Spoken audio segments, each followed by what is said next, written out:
तो remote desktop पे लेके करते थे, या तो डेटा सेंटर में फिजिकली जाना पड़ता था डिप्लॉयमेंट करने, और मेंटेनेंस भी बहुत मुश्किल होती थी इसकी। तो इसीलिए क्लाउड का सिस्टम आया। और उसके बाद अभी क्या है कि CI/CD का बहुत ज्यादा चल रहा है कंसेप्ट। तो मैं बताता हूँ उसका एडवांटेज क्या है। जैसे मेरा भी जो प्रोजेक्ट चल रहा है, उसमें हमने अभी जून चल रहा है और हमने 550 रिलीजेस करी है प्रोडक्शन पे, और अभी आधा महीना खत्म हुआ है, आधा साल खत्म हुआ है, और साल के एंड तक प्रोजेक्टेड है 1200 रिलीज इस साल हम कर लेंगे प्रोडक्शन पे। हमारी माइक्रो सर्विस की एप्लीकेशन है। तो अगर इसको अगर डेव, टेस्ट, यूएटी और जितने भी एनवायरनमेंट पे अगर सम अप करोगे तो मोर देन 10,000 रिलीजेस हम कर रहे हैं एक साल में। तो अगर इस चीज को अगर मैनुअली हम करेंगे तो मुझे लगता है कि आधी टीम का आधा टाइम सिर्फ डिप्लॉयमेंट करने में ही जाएगा। तो इसीलिए CI/CD आजकल बहुत ज्यादा पॉपुलर है, कि हम लोग बस अपना कोड लिखते हैं और उसको कमिट करते हैं और अपनी पाइपलाइन ऑटोमेटिकली रन हो जाती है, सारे टेस्ट केस अपना रन हो जाते हैं और कोड डिप्लॉय हो जाता है। और उसके अलावा इसमें बहुत सारे एडवांटेजेस भी हैं, कि बीच में अप्रूवल वर्कफ्लो लगा सकते हैं, कि कोई भी प्रोडक्शन पे रिलीज करने से पहले कोई अप्रूवर आएगा, और अगर डिप्लॉयमेंट फटती भी है तो रोल बैक करना एक क्लिक है, एक क्लिक करना होता है, रोल बैक हो जाती है। तो ये सारी चीजें काफी आसान है। तो अभी शुरू करते हैं, एक प्रोजेक्ट बनाते हैं बिल्कुल स्टार्टिंग से, और उसको डिप्लॉयमेंट CI/CD के यूज करके करते हैं। मैं पहले स्क्रीन शेयर करता हूँ।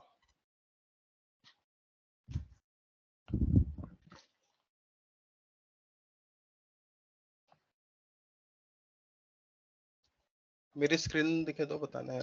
दिख रहा है, हाँ दिख रहा है। Okay, thank you.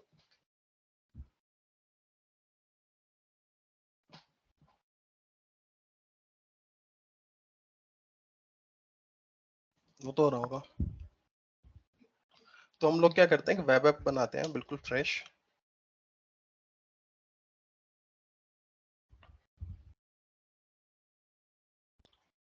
Web app, अच्छा ये है तो सही। ट्रेवल फास्ट नाम रख लेते हैं इसका।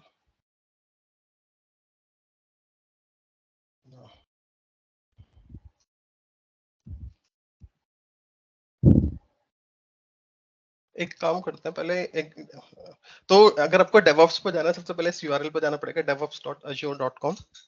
सबसे पहले इस पे अपना साइन अप कर लेना, अकाउंट बना लेना, तो आपको पूरा डेवऑप्स का जो UI है वो मिल जाएगा। तो पहले मैं दिखा देता हूँ डेवऑप्स होता कैसा है। मैंने ऑलरेडी साइन इन कर रखा है, तो वो मुझे डेवऑप्स की स्क्रीन पे ले जाएगा। तो अभी मैंने एक प्रोजेक्ट बना रखा है यहाँ पे। अगर आपको प्रोजेक्ट बनाना है तो न्यू प्रोजेक्ट पे क्लिक करो, जैसे आपकी कंपनी का जो भी नाम है उससे डिस्क्रिप्शन दे देना यहाँ पे, और प्रोजेक्ट की विजिबिलिटी पब्लिक रखनी है, प्राइवेट, क्योंकि मैं ये फ्री वर्जन यूज कर रहा हूँ, तो इसमें मैंने एक प्रोजेक्ट ये बना रखा है। अगर आप फ्री वर्जन यूज करोगे तो आपको पाइपलाइन रन नहीं करने देगा वो। पाइपलाइन रन करने के लिए आपको एक रिक्वेस्ट भेजनी पड़ती है माइक्रोसॉफ्ट को, कि मैं इस प्रोजेक्ट के लिए पाइपलाइन रन करना चाहता हूँ और मुझे उसके लिए एक्सेस ग्रांट करो। क्योंकि ये अभी माइनिंग और ब्लॉकचेन का कंसेप्ट बहुत चल रहा था, तो लोग अपने प्रोजेक्ट यहाँ पे बना के अपना ऑटोमेशन बहुत ज्यादा कर रहे थे। तो पहले ये टोटली फ्री था माइक्रोसॉफ्ट की तरफ से, बट उन्होंने ये कह दिया कि अगर आप पब्लिक करोगे अपने प्रोजेक्ट को तो आप फ्री वाला पाइपलाइन यूज नहीं कर सकते। तो अगर आपको पाइपलाइन फ्री की यूज करने तो आपको प्रोजेक्ट प्राइवेट बनाना पड़ेगा, है ना। तो मैंने प्रोजेक्ट पहले से बना रखा है। तो अगर मैं इस प्रोजेक्ट को ओपन करता हूँ तो लेफ्ट में हमारे पास कुछ ऑप्शंस आते हैं, बोर्ड्स। ये बोर्ड्स पूरा आपका स्प्रिंट प्लानिंग मैनेज करने के लिए होता है। उसके बाद आता है रीपो, यहाँ पे हमारी बेसिकली रिपोजिटरी है, यहाँ पे पाइपलाइन है, यहाँ पे टेस्ट प्लान और आर्टिफैक्ट्स। तो एक एक करके हम इनको एक्सप्लोर करते हैं, देखते हैं किसका क्या क्या यूज है। तो हम लोग पहले एक रिपोजिटरी बनाते हैं, नई न्यू रिपोजिटरी, उसका नाम रखते हैं ट्रेवल फास्ट। ये भी बताता है चलो कि रिपोजिटरी क्यों बना रहे हैं। अच्छा, ये भी है। हाँ, तो रिपोजिटरी हम इसलिए बनाते हैं क्योंकि अगर एक टीम में बहुत सारे लोग काम कर रहे हैं तो सारे लोग एक एक शेयरिंग एनवायरनमेंट में काम कर सके, ताकि हमारी एप्लीकेशन में जो कोड चेंजेस हो रहे हैं वो टीम को इमीडिएटली मिल पाए और सारे कमिट और पुश एक साथ कर पाए। क्योंकि अगर सब लोग अपने मशीन पे इंडिविजुअली कोड कर रहे होंगे तो उसको बाद में मर्ज करने में बहुत ज़्यादा प्रॉब्लम आएगी, और उसके चांसेस ये भी हैं कि अगर आपकी मशीन क्रैश हो जाती है, करप्ट हो जाती है, तो आपके कोड को लॉस्ट होने के चांसेस भी बहुत ज़्यादा है। तो भी हमने क्या किया, एक फ्रेश रिपोजिटरी बनाई है। एक बार इंटरप्ट कर रहा हूँ, ये आप कोड जो लिखोगे, you are going to use, I mean push your code in Bitbucket या GitHub जो भी है उसमें, या मैं क्वेश्चन नहीं समझा यार, okay. So the version controlling basically wherever you are keeping your code वो Bitbucket में होगा या यही पे direct, because I've never used this, तो मुझे this question can be a stupid question, but my question is ये जो कोड आप पुश करोगे, जो भी commit होगा, वो जो भी ब्रांचेस क्रिएट करोगे मास्टर या जो भी अपना ब्रांचेस क्रिएट वो सब Bitbucket में होगा, राइट? नहीं, हम लोग अभी DevOps यूज कर रहे हैं, तो ये जो अच्छा, सर्वर इसी है में ना, होगा, ओके हाँ ये Azure का सर्वर है, बट इसमें ऑप्शन ओके ये भी आते हैं कि इसको डेटा सेंटर, इस पूरी होल वेबसाइट जो आपको टूल दिया हुआ है, ये आप अपने डेटा सेंटर में भी होस्ट कर सकते हैं। जैसे अभी एनसीएस एक कंपनी, उसके सारे वो सिंगापुर गवर्नमेंट के लिए प्रोजेक्ट बनाते हैं, तो वो अपना कोड सिंगापुर के बाहर रखते ही नहीं है, तो उनके अपने डेटा सेंटर होते हैं। तो जैसे आपका गिट लैब है, बिटबकेट है, गिट टी है, उन सब में भी Correct. ऑप्शंस होते हैं कि आप उनके सर्वर पे कोड रखना चाहते हो या उन गिट लैब गिट टी इन सबको अपने सर्वर पे इंस्टॉल करके वहां पे यूज करना चाहते हो, Got it, तो वो got it. ऑप्शन हर जगह होता है। हाँ, ठीक तो आई अभी हम थिंक लोग सॉरी इंटरप्ट करूँ मैं, ये पूछ रहे थे कि शायद वर्जन कंट्रोलिंग मतलब ये Azure खुद करता है या इसमें हमें गेट वगैरह यूज करके तब करनी होती है एक्चुअली वर्जन ये ऐसा कंट्रोलिंग? समझ लो, ये ऐसा समझ लो, आपको जो अभी जो ये स्क्रीन दिख रही है, it is same like Google storage, okay ठीक है, बस इसमें इन्होंने गिट का इंटीग्रेशन पहले से दे दिया है, तो इसमें आप TFS भी यूज कर सकते हो, गिट भी यूज कर सकते हो, दोनों ऑप्शन होते हैं, बट मैंने गिट वाला वर्जन, अच्छा मैं एक बार दिखा देता हूँ। हाँ, तो जैसे अगर मैं न्यू रिपोजिटरी पे क्लिक करूंगा ना, तो यहाँ पे पूछता है आपको कि रिपोजिटरी आपको किस टाइप की ओके बनानी है ना, तो माइक्रोसॉफ्ट में TFS और गिट ही है, इससे पहले एक SVN भी आता था, और उससे पहले और भी बहुत सारी चीजें थी, बट अभी गिट ही सबसे ज्यादा पॉपुलर है। तो बेसिकली यार इसको ऐसे समझो, Bitbucket, Gitea, GitLab, GitHub, वो सारे रिपोजिटरी है, it's not a technology, technology is Git, है ना। तो जो आप कोड जो कमांड लिखते हो, git push, git commit, git pull, वो सारी वो गिट टेक्नोलॉजी पे बेस्ड है, और गिट लैब, गिट पुश, जो भी आपका बिटबकेट है, सारे गिट को यूज कर रहे हैं। अच्छा, हाँ, आई गॉट इट नाउ। मतलब अभी भी वही सारे कमेंट्स यूज करूंगा if I select Git here, सब कुछ सेम होगा, कुछ भी नहीं, सेम बस होगा। हमने बस स्टोरेज हम Azure की यूज कर रहे हैं, got it, same got it. हाँ, ठीक, ठीक है। थैंक्स। तो अभी हमने क्या करा है, एक ट्रेवल फास्ट रिपोजिटरी बनाई है, अभी ब्लैंक रिपोजिटरी है। तो मैं अगेन इसके लिए बहुत सारी चीजें होती हैं, आप कमांड प्रॉम्प्ट यूज कर सकते हो, है ना, अपने गिट कमांड्स के लिए, बट मैं सोर्स ट्री यूज करता हूँ, ये ओपन सोर्स है, इसको आप लोग यूज कर सकते हो गिट की सारी कमांड्स फायर करने के लिए। तो इसमें बेसिकली ये UI बेस्ड है, तो इसमें आपको कोई भी कमांड लिखनी होती है, बटन क्लिक पे सारा कुछ हो जाता है। तो जैसे हम लोग क्या करेंगे, इस रिपो को हम पहले क्लोन कर लेंगे अपने लोकल पे, तो हम यहाँ पे गए, क्लोन किया, वो जो मैंने URL लिया उसको पेस्ट किया यहाँ पे, और इसको डेस्टिनेशन दी थी कि कहाँ पे क्लोन करना है। ये सारे टूल जो भी हमें दिखा रहा है, इस सबका लिंक मैं अपने जो भी हम रिकॉर्डिंग शेयर करेंगे नीचे डाल दूंगा, तो आप लोग डायरेक्टली वहां से डाउनलोड और इंस्टॉल या फिर जो भी आपको अकाउंट बनाना है बना सकते हो। मैं बता दूंगा एक बार ये सारा ना, अगर किसी को फ्रेश सेटअप करना है कहाँ से कैसे मिलेंगे, क्योंकि डेवऑप्स पे भी आपको जैसे साइन अप करना पड़ेगा, और एज्योर का आप लोगों को शायद पता ही होगा, फर्स्ट टाइम आप जब नया साइन अप करते हो वो $200 देता है, तो वो $200 यूज करके आप इसको कर सकते हो। हाँ, फर्स्ट मंथ के लिए रहता है, ध्यान रखना। मैंने फर्स्ट टाइम क्या किया था कि मैंने इसको सब्सक्राइब कर लिया था, लेकिन फर्स्ट मंथ मैंने पढ़ाई नहीं करी, और मुझे लगा था कि वो $200 हमेशा ही रहते हैं, तो मेरा बाद में बिल आ गया था, लेकिन बिल ज्यादा नहीं आया था, बट हाँ। तो अभी हमने क्या किया, सबसे ऊपर पहले रिपोजिटरी का URL दिया है कि हमें कहाँ से क्लोन करना है, और ये मेरे लोकल मशीन पे है, और इसका नाम है जो ऊपर टैब्स में लिखा आएगा मेरे, तो उस पर क्लोन करते हैं। ये सेम है, अगर कमांड प्रॉम्प्ट में जाओगे तो गिट क्लोन लिख के उसका URL, तो बाय डिफॉल्ट जब हमने ब्रांच बनाई थी इधर, तो वहां पे हमने मेन ब्रांच बनाई थी, तो यहाँ पे भी मेन ब्रांच ही है, ठीक है। तो अभी हम क्या कर रहे थे, हम वापस विजुअल स्टूडियो में जाते हैं, एक नई एप्लीकेशन बनाते हैं फ्रेश, उसका नाम रखते हैं ट्रेवल फास्ट, .NET 6 पे बना रहे हैं। अगर कहीं पे भी कोई स्टेप क्लियर ना हो तो मुझे बता देना यार, मुझे क्योंकि आइडिया नहीं है किस लेवल तक मुझे बताना है, ठीक है। ये .NET की basically .NET core basic web application बना रहे हैं, इसमें कोई लॉजिक नहीं है, कुछ नहीं है, फ्रेश एप्लीकेशन बनाई है हम लोगों ने, और इसके पेज पे जाके बस मैं थोड़ा नाम चेंज कर देता हूँ उसका। यहाँ पे भी वेलकम आ रहा है, तो welcome to travelfast.com, something like this. उसके लेआउट में ये आपको समझने की इतनी खास जरूरत नहीं है, बस ये सिंपल है। और अगर इस वेबसाइट को अगर मैं रन करता हूँ अपनी लोकल मशीन पे, तो ये कुछ ऐसी दिखेगी। तो अभी हमारा क्या है कि कोई भी वेबसाइट को चलाने के लिए एक सर्वर चाहिए होता है, और जब हम लोकल मशीन पे चलाते हैं एक लोकल सर्वर बनता है। .NET कोर में कैस्ट्रल सर्वर और IIS सर्वर 2 होते हैं। तो हमारी एक वेबसाइट है travelfast.com। अब हम इस वेबसाइट को क्लाउड पे मूव करेंगे विद CI/CD।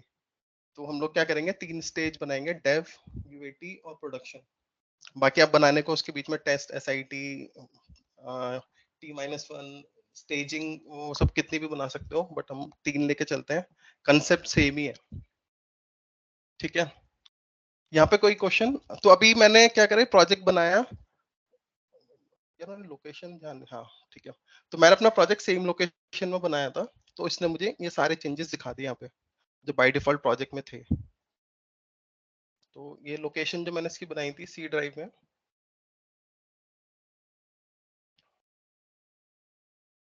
Travel fast. तो जब हमने फर्स्ट टाइम जब क्लोन किया था, तो वो एक .git नाम का फोल्डर बनाता है, तो इसी में गेट से रिलेटेड सारी इन्फॉर्मेशन होती है। अगर मैं इसको डिलीट कर दूंगा तो हमारी क्लोनिंग भी डिलीट हो जाएगी। और यहाँ पे ये हमारा प्रोजेक्ट है जो भी हमने जब सॉल्यूशन बना रहे थे, तो वहाँ पे हमने लोकेशन चूज करी थी, तो इसीलिए ये मुझे सारी फाइल दिखा देगा। तो इनको मैं अब अपने सर्वर पे डाल दूंगा, अपने Azure DevOps पे। तो अगर हम यहाँ पे जाएं, अगर इसको मैं रिफ्रेश करता हूँ, तो यहाँ पे अभी कुछ भी नहीं दिखेगा, बस एक ही फाइल है लेफ्ट में, रीडमी, ठीक है।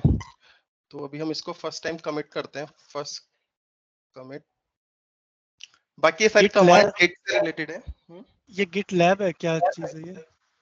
ये सोर्स ट्री एक ओपन सोर्स टूल है जिसको यूज करके मैं गिट की ओके, कमांड फायर कर रहा हूँ। इसमें बहुत सारे ऑप्शन होते हैं, तो अब ये सेम काम मैं कमांड प्रॉम्प्ट से भी कर सकता हूँ। कमांड प्रॉम्प्ट ओपन किया, गिट की सारी, Git clone, Git push, Git commit, है ना। बट वही सारे काम मैं UI बेस करो तो थोड़ा इजी रहता है, टाइपिंग मिस्टेक नहीं होते हैं, थोड़ा हाँ वो कन्वीनियंट। मोहन, आई थिंक ये आपको VS कोड या इंटेलिजेंस भी कर सकते हो, मतलब वहाँ पे भी कोड खोल के वहाँ से भी कर सकते हाँ हो, हाँ मेरे मैंने वहाँ मतलब, पे भी वही, हाँ करेक्ट। अब VS कोड मतलब, क्योंकि गिट बेसिकली एक रैपर है, उसके ऊपर, उसके बेस पे आप कुछ भी बना सकते हो बेसिकली ना। तो जैसे मैं अभी फर्स्ट कमिट कर रहा हूँ, तो सबको कमिट कर दिया मैंने। और जब मैं इसको अभी पुश नहीं किया मैंने, तो अभी कमिट किया है, मतलब ये मेरे लोकल मशीन पे ही है। तो जैसे ही मैं इसको पुश करूंगा तो पूछेगा कौन सी ब्रांच पे पुश करना है, तो मैंने इसको मेन पे पुश कर दिया। फर्स्ट टाइम बहुत सारी फाइल है तो थोड़ा टाइम लगेगा, ठीक है। तो अगर मैं अभी जाता हूँ, रिफ्रेश करता हूँ, तो मेरा पूरा प्रोजेक्ट यहाँ पे आ गया है ना। तो मेरी सारी फाइलें हैं यहाँ पे। तो अब हम जो भी काम करेंगे वो सारा इस रिपोजिटरी से करेंगे, चाहे वो टेस्ट केस रन करना हो, चाहे वो प्रोडक्शन, डेव, UAT पे डिप्लॉयमेंट हो, कुछ भी हो, वो सारी हमारी जो कोड दिख रहा है अभी सिस्टम पे यहीं से डिप्लॉय होगा। लोकल से कोई रिलेशन नहीं रहेगा उसका, है ना। तो इसके लिए अब हम क्या करते हैं, पहले पोर्टल पे जाते हैं, Azure पोर्टल पे। तो उसका URL है portal.azure.com। इस पे फर्स्ट टाइम साइन अप कर लेना, वो क्रेडिट कार्ड की डिटेल मांगेगा और $200 मिल जाएंगे इससे। Azure में बहुत सारी सर्विसेज होती है, एक वर्चुअल मशीन होता है कंसेप्ट, वो आप लोगों ने अपनी कंपनी में यूज किया ही होगा। वर्चुअल मशीन थोड़ा एक्सपेंसिव होता है, तो हम लोग अभी ऐप सर्विस यूज करेंगे, ठीक है। तो मैं बेसिकली अब एक नया ऐप सर्वर बना रहा हूँ जहाँ पे हम इस वेबसाइट को डिप्लॉय करेंगे, ठीक है। तो मैंने क्रिएट पे क्लिक करा, वेब ऐप चूज किया, एक रिसोर्स ग्रुप बना रहा हूँ। रिसोर्स ग्रुप बेसिकली इसका मतलब है कि सारे ग्रुप्स को एक ही जगह कंपाइल करके रखना, बेसिकली एक फोल्डर बना रहा हूँ मैं यहाँ पे। तो उसका नाम रखते हैं ट्रैवल फास्ट RG, ठीक है। ऐप का नाम रखते हैं हम dev travel fast, dev travel fast, और बाकी ये आगे URL Azure की तरफ से मिला हुआ है। और ये पूछ रहा है कि वेबसाइट किस पे बनी हुई है हमारी। तो जब मैंने फर्स्ट टाइम जब वेबसाइट बना रहा था विजुअल स्टूडियो में, तो मेरे पास मशीन पर .NET 6 इंस्टॉल था, तो यहाँ पे हम उसको .NET 6 ही चूज कर लेंगे, ठीक है। और ये विंडोज मशीन है तो हमें पता ही है। और रीजन मैं ले लेता हूँ साउथ ईस्ट एशिया। तो बेसिकली ये बोल रहा है कि तुम्हारी जो वेबसाइट होस्ट होगी वो उसका सर्वर कहाँ पर होगा, हमने इसलिए उसका साउथ ईस्ट चूज किया है। और यहाँ पे सबसे इम्पोर्टेंट है प्राइसिंग प्लान, ठीक है। अब यहाँ पे जो सबसे इम्पोर्टेंट नहीं होता है कि आप कौन सा प्राइस प्लान चूज कर रहे हो, तो उसमें ऊपर सबसे ऊपर आ रहा है एक फ्री प्लान, ठीक है। तो इसमें आपको 60 मिनट के लिए मिलता है, मतलब जो एप्लीकेशन आप लाइव कर रहे हो वो 60 मिनट तक चलेगी, बट आपकी लर्निंग के लिए इनफ है, क्योंकि फिर इसको डिलीट करके आप फिर से बना सकते हो। और बाकी फिर इसमें वर्जन बहुत सारे, जैसे मैं ये वाला लूँ आइसोलेटेड प्लान, और अगर से एक्सप्लोरिंग करो प्राइस प्लान पे, तो दिखा देगा आपको कि इसकी एस्टिमेशन मंथली कॉस्ट कितनी आएगी। और अगर यहाँ से भी समझ, हाँ जैसे राइट में देखोगे लास्ट कॉलम फ्री नाम से आ रहा है ना, मतलब कॉलम का नाम ऊपर है कॉस्ट पर मंथ, सॉरी, है ना। तो हमारा जो फ्री टियर है वो फ्री है कॉस्ट पर मंथ। बाकी फिर इसमें अलग अलग प्लान है, तो आप कंपेयर करो, जैसे प्रीमियम V3 प्लान देखें तो इसमें 4 CPU मिल रहे हैं, 32 GB रैम है, स्टोरेज 250 GB है, और इसको स्केल कर सकते हैं 30 इंस्टेंसेस पे। तो मतलब अगर लोड बैलेंसर आप यूज कर रहे हो तो आप 30 सर्वर लगा सकते हो, है ना। और इसकी जो कॉस्ट आएगी मंथली अप्रोक्सीमेट $550।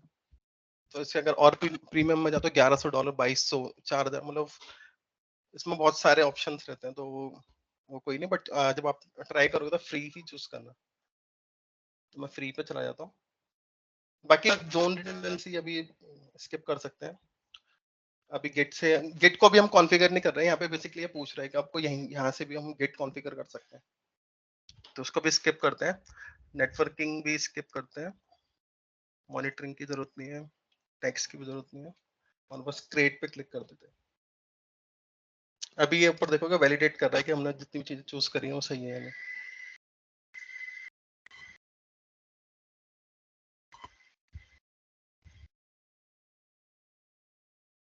इसमें बग है यार कई बार ना, ठीक है। तो ये ऊपर दिखा रहा है कि डिप्लॉयमेंट इन प्रोग्रेस, तो ये बेसिकली अब सर्वर बना रहा है हमारा।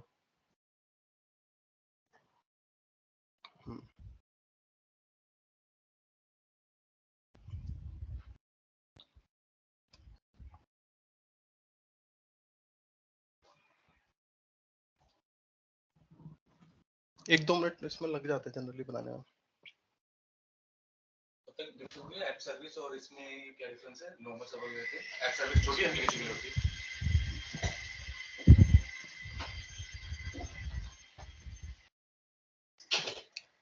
है। क्या क्वेश्चन है? ऐप सर्विस और वर्चुअल मशीन में क्या डिफरेंस है? तो ऐप सर्विस और वर्चुअल मशीन में किसी को पता है, कोई बताना चाहेगा? किसी को इधर नहीं? मैं बता सकता हूँ। वर्चुअल मशीन तो पता है, आप सर्वर नहीं पता। ठीक है। अमित, राघव आपको पता है? हाँ जी, हाँ जी। Virtual machine is something like a standalone server where you can host your application, and app service is something a shared, you can say shared server where you can host multiple services. तो मतलब आपका virtual machine is a cost, मतलब costly operation. अगर आपको virtual machine लेते हो तो आप उसमें अपना मतलब लाइक आपका फर्म, मतलब जैसे आपका लिनक्स पे आपको होस्ट करनी है तो आपको लिनक्स का वर्चुअल मशीन बनाना पड़ेगा, सब कुछ मतलब एक डेडिकेटेड होस्ट होगा आपका। और ये जो ऐप सर्विस है, app service is something like you can create multiple apps with different, मतलब जो आपके वो होंगे, जैसे लिनक्स पे आपको होस्ट करना है, या फिर जैसे अमित ने आपने बनाया नोड जेएस, सॉरी इस पे .NET 6 पे, तो आप .NET 6 सेलेक्ट करके कर सकते हो। तो that is something A shared hosting. So it's very cheap and मतलब cost effective. अमित मतलब आप कुछ थोड़ा थोड़ा सही था, थोड़ा गलत था, तो मैं थोड़ा क्लियर कर देता हूँ। ऐप सर्विस पहली बात तो इट्स नॉट शेयर्ड, ओके, तो ये मिसकंसेप्शन है। ये स्टैंड अलोन रहता है हमेशा। और क्योंकि अगर कोई भी कंपनी ऐप सर्विस, आजकल 95% कंपनी अपनी वेबसाइट ऐप सर्वर पे होस्ट करते हैं, ना कि वर्चुअल मशीन पे। और अगर वो शेयर्ड होगा तो कोई भी कंपनी होस्ट नहीं करेगी, क्योंकि सिक्योरिटी ब्रीच है, ठीक है। तो एज्योर में क्या होता है, ये 3 टाइप के सर्विस प्रोवाइड करता है, पैस,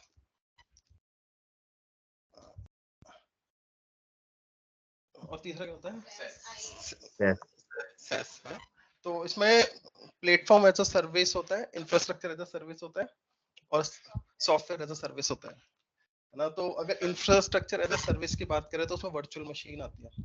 तो उसका मतलब क्या है कि वो तुम्हें पूरा का पूरा इंफ्रास्ट्रक्चर दे देंगे और पूरी गारंटी आपकी है उस मशीन की। जैसे आपको अगर वर्चुअल मशीन दे दी है, तो अगर मान लो अगर उसमें कोई सिक्योरिटी इशू आता है, कुछ भी आता है, ओएस अपग्रेडिंग वो आपको खुद करनी है। आपने देखा होगा आपकी कंपनी में हमेशा वीकेंड पे मेल आएगा, there is a security patch is going on, team need to update, website will be down. तो पूरी मशीन इट्स लाइक आपको दे दी गई है वो सारा कुछ। उस मशीन पे कोई आईएएस इंस्टॉल करना हो, ठीक है, कुछ रिमूव करना हो, कुछ भी एडिशन करना हो, basically it's like a normal machine, ठीक है। और दूसरा आता है उसमें प्लेटफॉर्म एज अ सर्विस, जो हमारी ऐप सर्विसेज है। तो उसमें वो क्या है, वो हमें प्लेटफॉर्म दे रहे हैं सर्विस होस्ट करने का। तो हमारी जिम्मेदारी है बस अपना कोड डिप्लॉय करने का, और बाकी जो सिक्योरिटी अपडेट्स आ रहे हैं, कुछ भी आ रहा है, वो सारा माइक्रोसॉफ्ट की जिम्मेदारी है। एक चीज मैं तुमको बताई थी, जितनी compatibility वाली चीजें, जैसे हमें IIS नहीं इंस्टॉल करना, हमने सिर्फ ये सेलेक्ट किया कि हमारा .NET 6.0 है, तो उससे रिलेटेड जितने भी compatibility वाली चीजें हैं ना, कि .NET फ्रेमवर्क कौन सा चाहिए, कौन सा एडिशनल सॉफ्टवेयर चाहिए, वो सारा ऑटोमेटिकली पहले से इंस्टॉल्ड मिलेगा। हमें कुछ नहीं करना, हमें सिर्फ अपना बताना है कि हमारी वेबसाइट कौन से वर्जन पे है, उससे रिलेटेड कॉम्पेटिबल सारे सॉफ्टवेयर्स उसको रन करने के लिए प्री इंस्टॉल वो पहले से है ना। और इसमें तीसरा होता है fast software as a service. ये तो आपने सब लोगों ने देखा ही होगा, आउटलुक हो गया, टीम्स हो गया, these are software as a service. इसमें ना आपको कोड मैनेज करना है, ना आपको इंफ्रास्ट्रक्चर मैनेज करना है, ना आपको सिक्योरिटी मैनेज करना है। तो आपका स्काइप हो गया, आउटलुक हो गया, है ना, टीम्स हो गया, और जितने भी सारे प्रोडक्ट हैं सारे हैं तो क्लाउड पे होस्ट। इसमें आपको कुछ नहीं मैनेज करना है, you just have to use it, है ना। तो अभी हम लोग बात कर रहे हैं एजूर ऐप सर्विस की। तो इसमें मैंने जब अभी ऐप सर्विस बनाई है, तो अभी जाते हैं वहाँ पे। हमारी ऐप सर्विस डिप्लॉय हो गई, डिप्लॉयमेंट सक्सीड। अगर हम जाते हैं डेव ट्रैवल फास्ट, तो इसमें ऐप सर्विस में हमें कोई यूआई नहीं मिलता फिजिकल। जैसे वर्चुअल मशीन में क्या होता है, आप रिमोट पे जाओगे, सी ड्राइव डी ड्राइव दिखते हैं आपको, वहां पे जाके अपना कोड डिप्लॉय कॉपी पेस्ट करते हैं तो कुछ नहीं दिखेगा, बस ये स्क्रीन दिखेगी।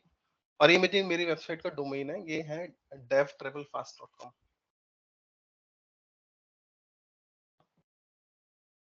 तो हमारी वेबसाइट अप एंड रनिंग है। तो अगर आप लोगों को लिंक शेयर करूँ तो सब लोग एक्सेस कर पाओगे इसको। लेकिन यहाँ पे वेलकम टू travelfast.com का लिखा है। अभी हमने कोड डिप्लॉय नहीं, अभी हमने डिप्लॉयमेंट करी नहीं है ना। तो अगर आप लोग इस लिंक को खोलोगे तो आपकी जहाँ से भी एक्सेस कर रहे हो चलना चाहिए। तो अभी हमारा अगला गोल क्या है कि हमने रिपोजिटरी बना ली है, ठीक है। हमने एक लोकल होस्ट पे एप्लीकेशन बना लिया, उसकी टेस्टिंग भी हो गई है, सब कुछ सही चल रहा है ना। हमने अपना सर्वर भी बना लिया। अब हमारा काम है मेन, जिसके लिए हम लोग बैठे हैं सारे, पाइपलाइन बना के इसको डिप्लॉय करना। तो उससे पहले किसी का कोई क्वेश्चन है क्या, कोई कंफ्यूजन यहाँ पे कि हमने ऐसा क्यों किया, कुछ भी?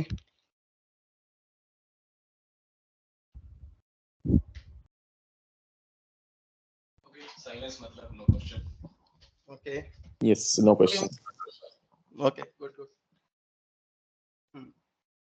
ऑलराइट, सो हम वापस जाते हैं अपने डेवऑप्स पे।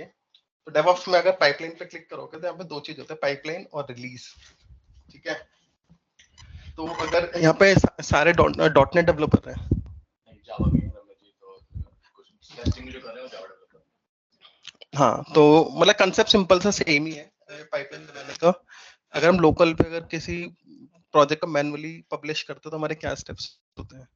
हमारा सबसे पहला स्टेप क्या होता है, पैकेज को रिस्टोर करना, है ना।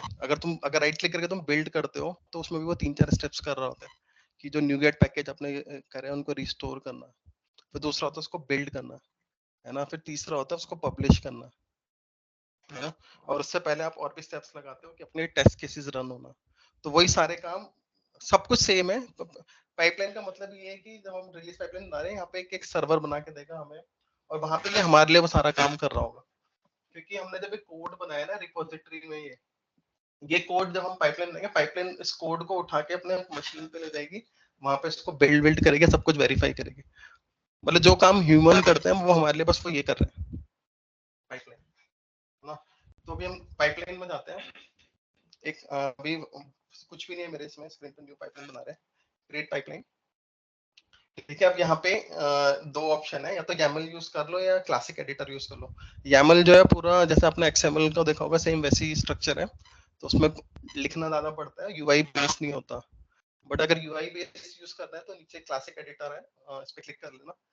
क्लासिक एडिटर का फायदा बस ये है कि अगर आपको एक दो पाइपलाइन बनानी है तो ठीक है, बट जैसे मेरे प्रोजेक्ट में 70 एप्लीकेशंस हैं और एक एप्लीकेशन में 6 पाइपलाइन है, तो जैसे कि नई एप्लीकेशन आती है UI के में, फिर तुम्हें हर एक चीज क्लिक क्लिक करके करनी पड़ती है। बट जहाँ जो कोड बेस होता है उसमें कोड टेक्स्ट है, वो कॉपी पेस्ट किया और उसमें बस वेरिएबल्स नेम चेंज किया। और अगर तुम्हें कभी एक चेंज भी करना होता है, जैसे अभी हमारे में एक सिनेरियो आया था, हमारे 70 पाइपलाइन है, ठीक है। अब लंदन टीम में लोग फ्राइडे को कोड डिप्लॉय करते थे, वो मंडे को फट जाता था, ठीक है। वो कोड डिप्लॉय करते ना, लेकिन उन्होंने रिस्टार्ट नहीं किया ऐप सर्विस। तो कई बार बहुत से चेंज ऐसे होते हैं, उनके लिए सर्वर को रिस्टार्ट करना जरूरी होता है। कई बार कॉन्फ़िगरेशन होती है जो रिफ्लेक्ट नहीं होती, तो हमारे फिर ये रूल निकाला कि कोई भी डिप्लॉयमेंट होगी उसके बाद ऐप सर्वर अपने आप रिस्टार्ट होना चाहिए। एंड अगर वो क्लासिक एडिटर तुमने यूज किया होता तो तुम्हें 70 के 70 प्रोजेक्ट्स में जाके इंडिविजुअल पाइपलाइन में जाके वो रिस्टार्ट का स्टेप ऐड करना पड़ता है ना। बट YAML में थोड़ा इजी हो जाता है। YAML में क्या होता है, टेम्पलेटिंग होती है, तो बेसिकली एक टेम्पलेट सब यूज कर रहे हैं, अगर तुम एक जगह चेंज करोगे तो 70 के 70 में चेंज है ना। तो हम क्या करते हैं, पाइपलाइन बनाते हैं क्लासिक एडिटर यूज करके फिलहाल। तो उसमें वही सबसे पहला क्वेश्चन ये आ रहा है कि आपका कोड कहाँ पर है, वो सबसे पहला क्वेश्चन आपसे ये पूछ रहा है। तो हमारा कोड अभी एज्योर की रिपो पे है, ऑप्शन बहुत सारे हैं यहाँ पे, गिटहब, गिट सर्वर, एंटरप्राइज सब वर्जन, बिटबकेट और अदर गिट में जितने भी हैं वो सारे आते हैं, ठीक है। तो मैंने एज्योर रिपो चूज किया। ये मुझसे पूछ रहा है कौन सा प्रोजेक्ट, अगेन एक कंपनी में मल्टीपल प्रोजेक्ट्स होते हैं। ये पूछ रहा है कौन सी रिपो, तो मेरे पास दो रिपो मैंने बना रखे, ट्रैवल फास्ट वाली रिपो है, और ये मुझसे पूछ रहा है कि तुम्हें कोड कौन सी ब्रांच में खाना है। ये हमेशा एक डिस्कशन का क्वेश्चन होता है, तो मैं जनरली मास्टर ब्रांच रखता हूँ, तो एक मास्टर ब्रांच बना लेते हैं पहले।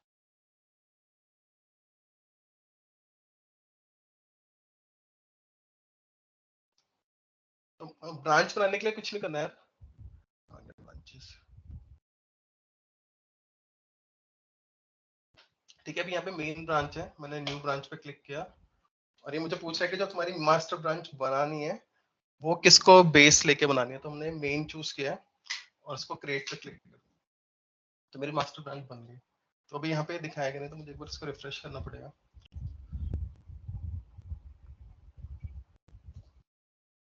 तो मैंने मास्टर चूज कर ली, तो अभी इसका मतलब ये है कि हमारी जो बिल्ड बनेगी वो हमारी मास्टर ब्रांच से बनेगी, ट्रैवल फास्ट रिपोजिटरी में। तो मैं कंटिन्यू करता हूँ। अभी मुझे अभी क्योंकि हम क्लासिक एडिटर यूज कर रहे हैं तो उसको पता है कि कितने टाइप के प्रोजेक्ट्स होते हैं, है ना। तो क्लासिक एडिटर में प्री बने बनाए टेम्पलेट दे देगा हमें। तो हम इसमें चूज करते हैं डॉटनेट का, इस पे डॉटनेट कोर, ठीक है, क्योंकि हमारी एप्लीकेशन डॉटनेट कोर, ठीक है। तो इसने मुझे 4 स्टेप पहले से बना के दे दिए हैं कि सबसे पहले क्या होता है कि अगर तुम डॉटनेट की अगर एप्लीकेशन बिल्ड करी होगी तो पहले डॉटनेट रिस्टोर करते हैं, ठीक है। उसके बाद हम करते हैं डॉटनेट बिल्ड, उसके बाद डॉटनेट टेस्ट, जो भी हमारे एप्लीकेशन में टेस्ट केसेस है वो टेस्ट चलाने के लिए। और इसके बाद होता है कि जो तुम्हारा पैकेज बना है बिन फोल्डर में, उसको हम कॉपी पेस्ट करके एक जिप फाइल में बना लेते हैं ताकि उसको बाद में मूव कर सके। हाँ, यहाँ पे कोई डाउट है क्या किसी को? ये बेसिकली यही स्टेप है, जैसे मैं अगर विजुअल स्टूडियो में जाऊँ, ठीक है, मेरे प्रोजेक्ट में उसको राइट क्लिक करके बिल्ड करूँ, तो अगर आप नीचे आउटपुट में देखोगे ना, तो यहाँ पे ये वही दिखाएगा आपको, बिल्ड कर दिया इसने यहाँ पे। लेकिन मेरे पास कोई पैकेज नहीं है तो ये रिस्टोर नहीं कर रहा, मैं रीबिल्ड करूंगा तो शायद रिस्टोर भी करेगा। पब्लिश तो करेगा तो यार है ना, मतलब बेसिकली इसका मतलब ये है कि तुम्हारे अगर न्यूगेट पैकेजेस यूज है तो उनको रिस्टोर करना। यहाँ पे एक क्वेश्चन है कि अभी तक तो यहाँ पे सारे स्टेप जो डिफॉल्ट स्टेप आ गए, क्या तुझे वो भी आता है कि बीच में मुझे पब्लिश के बाद वो रिफ्रेश रिफ्रेश हाँ, कराएगा? सब हो जाए। अब वो सारा रिलीज प्रोसेस है, अभी हम CI की बात कर रहे हैं, ठीक है। CI/CD में क्या होता है, कॉन्टिन्यूस इंटीग्रेशन, CI का मतलब, और कॉन्टिन्यूस CD मतलब कॉन्टिन्यूस डिलीवरी, ठीक है। अभी हम जो सारा डिस्कशन कर रहे हैं वो CI के ऊपर कर रहे हैं कि अगर टीम में अगर कोई बंदा कोई डेवलपमेंट करता है, कुछ भी करता है, तो उसका इंटीग्रेशन कैसे होगा। जैसे किसी ने कोई कोड चेंज किया तो पहले तो ये है कि कोड चलना चाहिए, टेस्ट केसेस पास होने चाहिए, है ना। टेस्टर को वेरीफाई करेंगे यहाँ पे टेस्ट केस रन हुए भी या नहीं हुए, है ना। तो अभी यहाँ पे चाहते हैं अगर कोई भी पाइपलाइन चलानी है, उस पाइपलाइन को चलाने के लिए हमें एक एजेंट चाहिए होता है। तो मैंने बताया था वो एजेंट वो एक मशीन है, वर्चुअल मशीन, ठीक है। तो क्या करेगा, उस मशीन पे ये हमारा कोड लेके जाएगा और वहाँ पे कोड को बिल्ड करके जितनी भी टेस्टिंग करनी है उसको, जितनी भी सारी कमांड हमने लिखी है, रिस्टोर, बिल्ड, टेस्ट, पब्लिश, ये सारी वहाँ पे फायर करेगा इंडिविजुअली। तो मैंने एजेंट का नाम कुछ भी नाम दे दो उसको, बिल्ड एजेंट दे दो, ठीक है। यहाँ पे पूछ रहा है कि पूल कौन सा यूज करना है, ठीक है। एक क्वेश्चन है, सॉरी टू इंटरप्ट, ये जो टेस्ट है, ये जो स्टेज है टेस्ट, तो इसमें मतलब यूनिट टेस्टिंग की बात चल रही है, मतलब एंड यूनिट, राइट? हाँ ठीक है, ओके ठीक है। तो अभी यहाँ पे अगर आप देख रहे हो तो मुझसे पूछ रहे हैं कि कौन सा पूल यूज करना है, ठीक है। अब यहाँ पे भी बहुत सारी चीजें आती हैं। मैंने होस्टेड पूल लिया हुआ क्योंकि फ्री वाला यही है, ठीक है। होस्टेड पूल का मतलब क्या है कि यही पूल और भी लोग यूज कर रहे होंगे जो भी अपने लर्निंग कर रहे होंगे। तो मान लो अगर उसकी पाइपलाइन चल रही है, पाइपलाइन चलने में 2-3 मिनट लगते हैं, तो हमारी पाइपलाइन तब तक क्यू में रहेगी। तो इसीलिए हम इसको रियल टाइम प्रोजेक्ट में यूज नहीं कर सकते। तो इसीलिए आपको हमेशा अपना खरीदना पड़ेगा, है ना। मतलब एश्योर बस इतना देता है कि आप सीख लो, है ना। बट आपको अगर अपने प्रोजेक्ट में यूज कर रहे हैं तो आपको पर्सनल खरीदना ही पड़ेगा। और इसमें भी दूसरा होता है कि आप अपनी वर्चुअल मशीन बना के उसको भी यहाँ पे इंटीग्रेट कर सकते हो, अगर तुम फुल कंट्रोल चाहते हो इस एजेंट पे। तो मैंने उससे एजेंट शेयर्ड वाला है, ये भी एश्योर आप सबको नहीं देता। जब आप डेवऑप्स पे अकाउंट बनाओगे तो आपको देगा नहीं। जो मैंने अभी स्टार्टिंग में बताया था, माइनिंग के बहुत इशू आने लगे थे ब्लॉकचेन के, तो लोग क्या करते हैं अपनी पाइपलाइन बना के कोई ऑटोमेशन लगा के करते, तो उन्होंने हटा दिया। अगर तुम्हें ये शेयर एजेंट चाहिए तो आपको माइक्रोसॉफ्ट का रिक्वेस्ट भेजनी पड़ेगी, फिर वो अप्रूव करते हैं। तूने जो लिया है, तूने माइक्रोसॉफ्ट का रिक्वेस्ट भेज दिया। तो मतलब आप लोग भी जब घर पे इसे प्रैक्टिस करोगे तो पहले एक रिक्वेस्ट भेजनी पड़ेगी, तभी एजेंट पूल एक्चुअली वो यहीं पे दिखा देगा, मुझे याद नहीं, मैंने बहुत पहले करा था, देख लेना। यहाँ पे एजेंट पूल्स में कोई आपको पूल नहीं दिखाएगा, जब नया करोगे तो वो बोलता है कि there is a request Microsoft कुछ करके। और लगता कितना 24 घंटे 2-3 दिन लग गए थे यार। मैंने शायद फ्राइडे को रेस किया था और मंडे ट्यूसडे को हो गया था। बिना एजेंट पूल के हम नेक्स्ट स्टेप पे आगे नहीं बढ़ सकते। हाँ, फिर तो मतलब कुछ होगा ही नहीं, है ना। तो हमने सबसे पहला स्टेप यही पे एजेंट चूज करना, ठीक है। और ये एजेंट स्पेसिफिकेशन पूछ रहा है। तो बेसिकली मैंने बताया था एजेंट एक मशीन ही है, क्योंकि हमें पता है कि हमारा प्रोजेक्ट .NET बेस है, तो हम लोग विंडोज चूज करेंगे, विंडोज का भी लेटेस्ट वर्जन। क्योंकि बहुत सारे प्रोजेक्ट होते हैं जो पुराने .NET वर्जन 3.5 पे बने हैं, आपको पता है कि वो विंडोज 19 पे ही चलेगा। मतलब सिनेरियोस बहुत सारे हो सकते हैं कि कोई भी एप्लीकेशन है वो किस टाइप के सर्वर पे चलेगी। तो उन्होंने Ubuntu भी दे रखा है, मैक ओएस भी दे रखा है, और विंडोज तो है ही। हमने विंडोज चूज करा, बाकी अभी कुछ नहीं कर रहे, सब कुछ सेम है। रिस्टोर हो गया, अरे यार चूज नहीं किया मैंने, ठीक है। तो अभी इसको मैं सेव करता हूँ। कुछ भी कमेंट डालते, फर्स्ट पाइपलाइन, इस पाइपलाइन का नाम देते हैं ट्रेवल फास्ट CI पाइपलाइन, ठीक है। अमित, एक स्मॉल क्वेश्चन, बिकॉज मैं तो टेस्टिंग बैकग्राउंड से हूँ, तो मैं थोड़ा like trying to correlate a few things, trying to connect a few dots. जैसे हम लोगों का वहाँ पे क्या होता है, वी यूज जेनकिंस, ठीक है। जैसे आप इधर ये यहाँ पे कर रहे हो ना डायरेक्टली वी यूज जेनकिंस, वहाँ पे भी हम ऐसे बिट बकेट का या गिट का पाथ दे देते, कौन सी ब्रांच से कोड डाउनलोड होगा वो दे देते हैं। उसके ऊपर since it's a Java project, maven project हम बनाते हैं, मेवन प्रोजेक्ट नॉट जावा, तो मेवन प्रोजेक्ट के जो भी जितने भी कमेंट्स है रन करने के लिए, जैसे एमवीएन टेस्ट हुआ, या अगर कोड डाउनलोड करना है तो गिट क्लोन करके हमने कोड लाया अपने स्लेव मशीन पे। तो ये सारे जो है डिफरेंट स्टेजेस हम बनाते हैं, and we do that in a Jenkins file. तो एक एक्सटर्नल फाइल रहता है, ये सारे स्टेजेस हम एक फाइल में लिखते हैं, we write the code stages बोल के ऐसे ऐसे करके। तो यहाँ पे भी ऐसे, वहां पे भी दो ऑप्शन है, एक we can use the UI to create a pipeline, जहाँ पे हमको ड्रैग ड्रॉप करके एक एक करके वो स्टेजेस बनाना है, या तो जेनकिंस फाइल यूज करके वहाँ पे हम कोड लिखते हैं। तो यहाँ पे भी ऐसा कुछ फाइल है क्या, मतलब जो लिखना पड़ेगा? सेम है, सेम। ओके, तो मैं अभी वाली पाइपलाइन दूसरी दिखाऊंगा। तो अभी अच्छा पहले ओके, मैंने GUI बेस दिखाया है। अगर आप उसको YAML से बनाओगे तो, अगर आप मेरी इस पाइपलाइन पे जाओगे, इसमें भी सेम है, ठीक है। तो मेरी इसमें Okay, पहली got it. स्टेज है, आप यहाँ पे ना और भी स्टेज ऐड कर सकते हो। सॉरी यहाँ से select करनी पड़ेगी ना। हाँ, यहाँ से राइट से आ रहा है, तो यहाँ पे क्योंकि अभी तो मैंने जो एप्लीकेशन देखा इसमें कुछ भी नहीं है, एक सिंपल सी विंडोज वेब एप्लीकेशन है, तो उसमें बेसिक से स्टेप यही हो रहा है। तो अगर थोड़ी कॉम्प्लेक्स एप्लीकेशन में जाओगे, उसमें हम सोनार क्यूब से इंटीग्रेशन करते हैं, ठीक है, 45 स्कैनिंग लगाते हैं, ठीक है, और भी टेस्टिंग के अनलिमिटेड टूल है, जैस्मिन टूल हो गया, है ना, बहुत सारे, तो उसका सब लग जाता है इसमें ना, कि पहले ये रन करेगा, पूरी रिपोर्ट भी दिखाएगा, ठीक है। तो जैसे क्वेश्चन है तो तुम्हारे 70 पाइपलाइन ऑलरेडी तुम्हारे प्रोजेक्ट में काम कर रही है, क्योंकि मैं ये इसलिए पूछना चाह रहा हूँ जिससे कि लोगों को पता लगे कि एक्चुअल में कितना होता है। जो तुम बनाते हो सीआई, तो उसमें तो मल्टीपल स्टेप्स होते होंगे ऑलरेडी। अच्छा होता है यार, क्योंकि अभी यहाँ पे सिर्फ मैंने ये एप्लीकेशन बनाई है।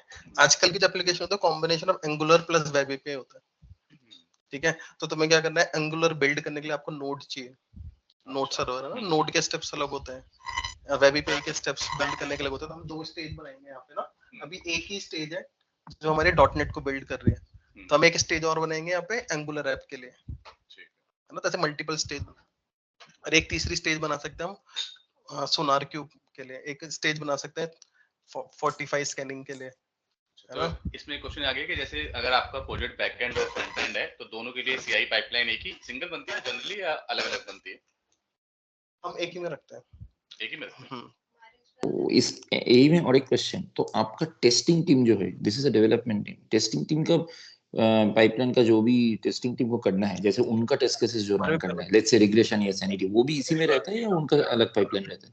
छोटा है तो एक नहीं यार, नहीं बनेगा, सॉरी, अलग ही बनेगा। नहीं बन जाता है बेसिकली। मेरे हमने जो पाइपलाइन बना रखी है वो एक सिंगल पाइपलाइन बना रखी है, जिसमें आप, मैंने क्या पूछा था?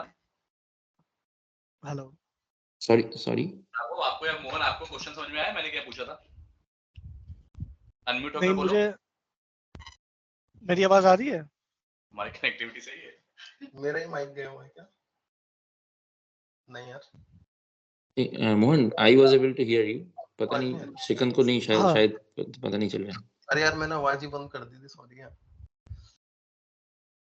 तो मेरी आवाज स्पीकर की नहीं, उसके आ रहा है कि वो बोल रहे हैं, बट हमें नहीं सुनाई दे रहा। राघव, आप बोलो। मोहन की आवाज आ रहा है, श्रीकांत I की can आ रहा hear है। everyone. Mohan.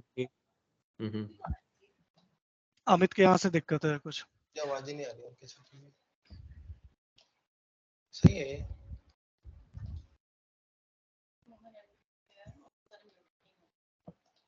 अभी सुनाई दे रहा है अमित आपको? नहीं, रमेश भी बोल रहा है बट हमें आवाज नहीं आ रही। फिर से ज्वाइन करता हूँ यार, मैं रिज्वाइन करता हूँ, कुछ इशू है।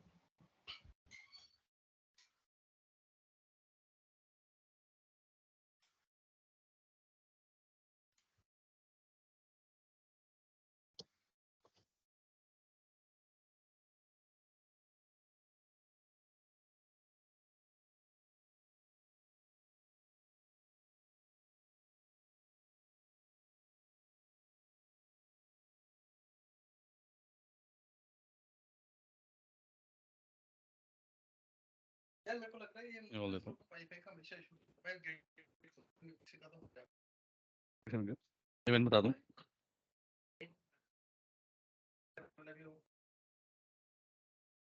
हेलो, मेरी आवाज आ रही है आप लोगों को? यस। Yes. हाँ, तो अमित का मेरे ख्याल से वाईफाई इशू हुआ है कुछ, तो वो दोबारा से रिकनेक्ट कर रहा है। He will be joining in 1 minute.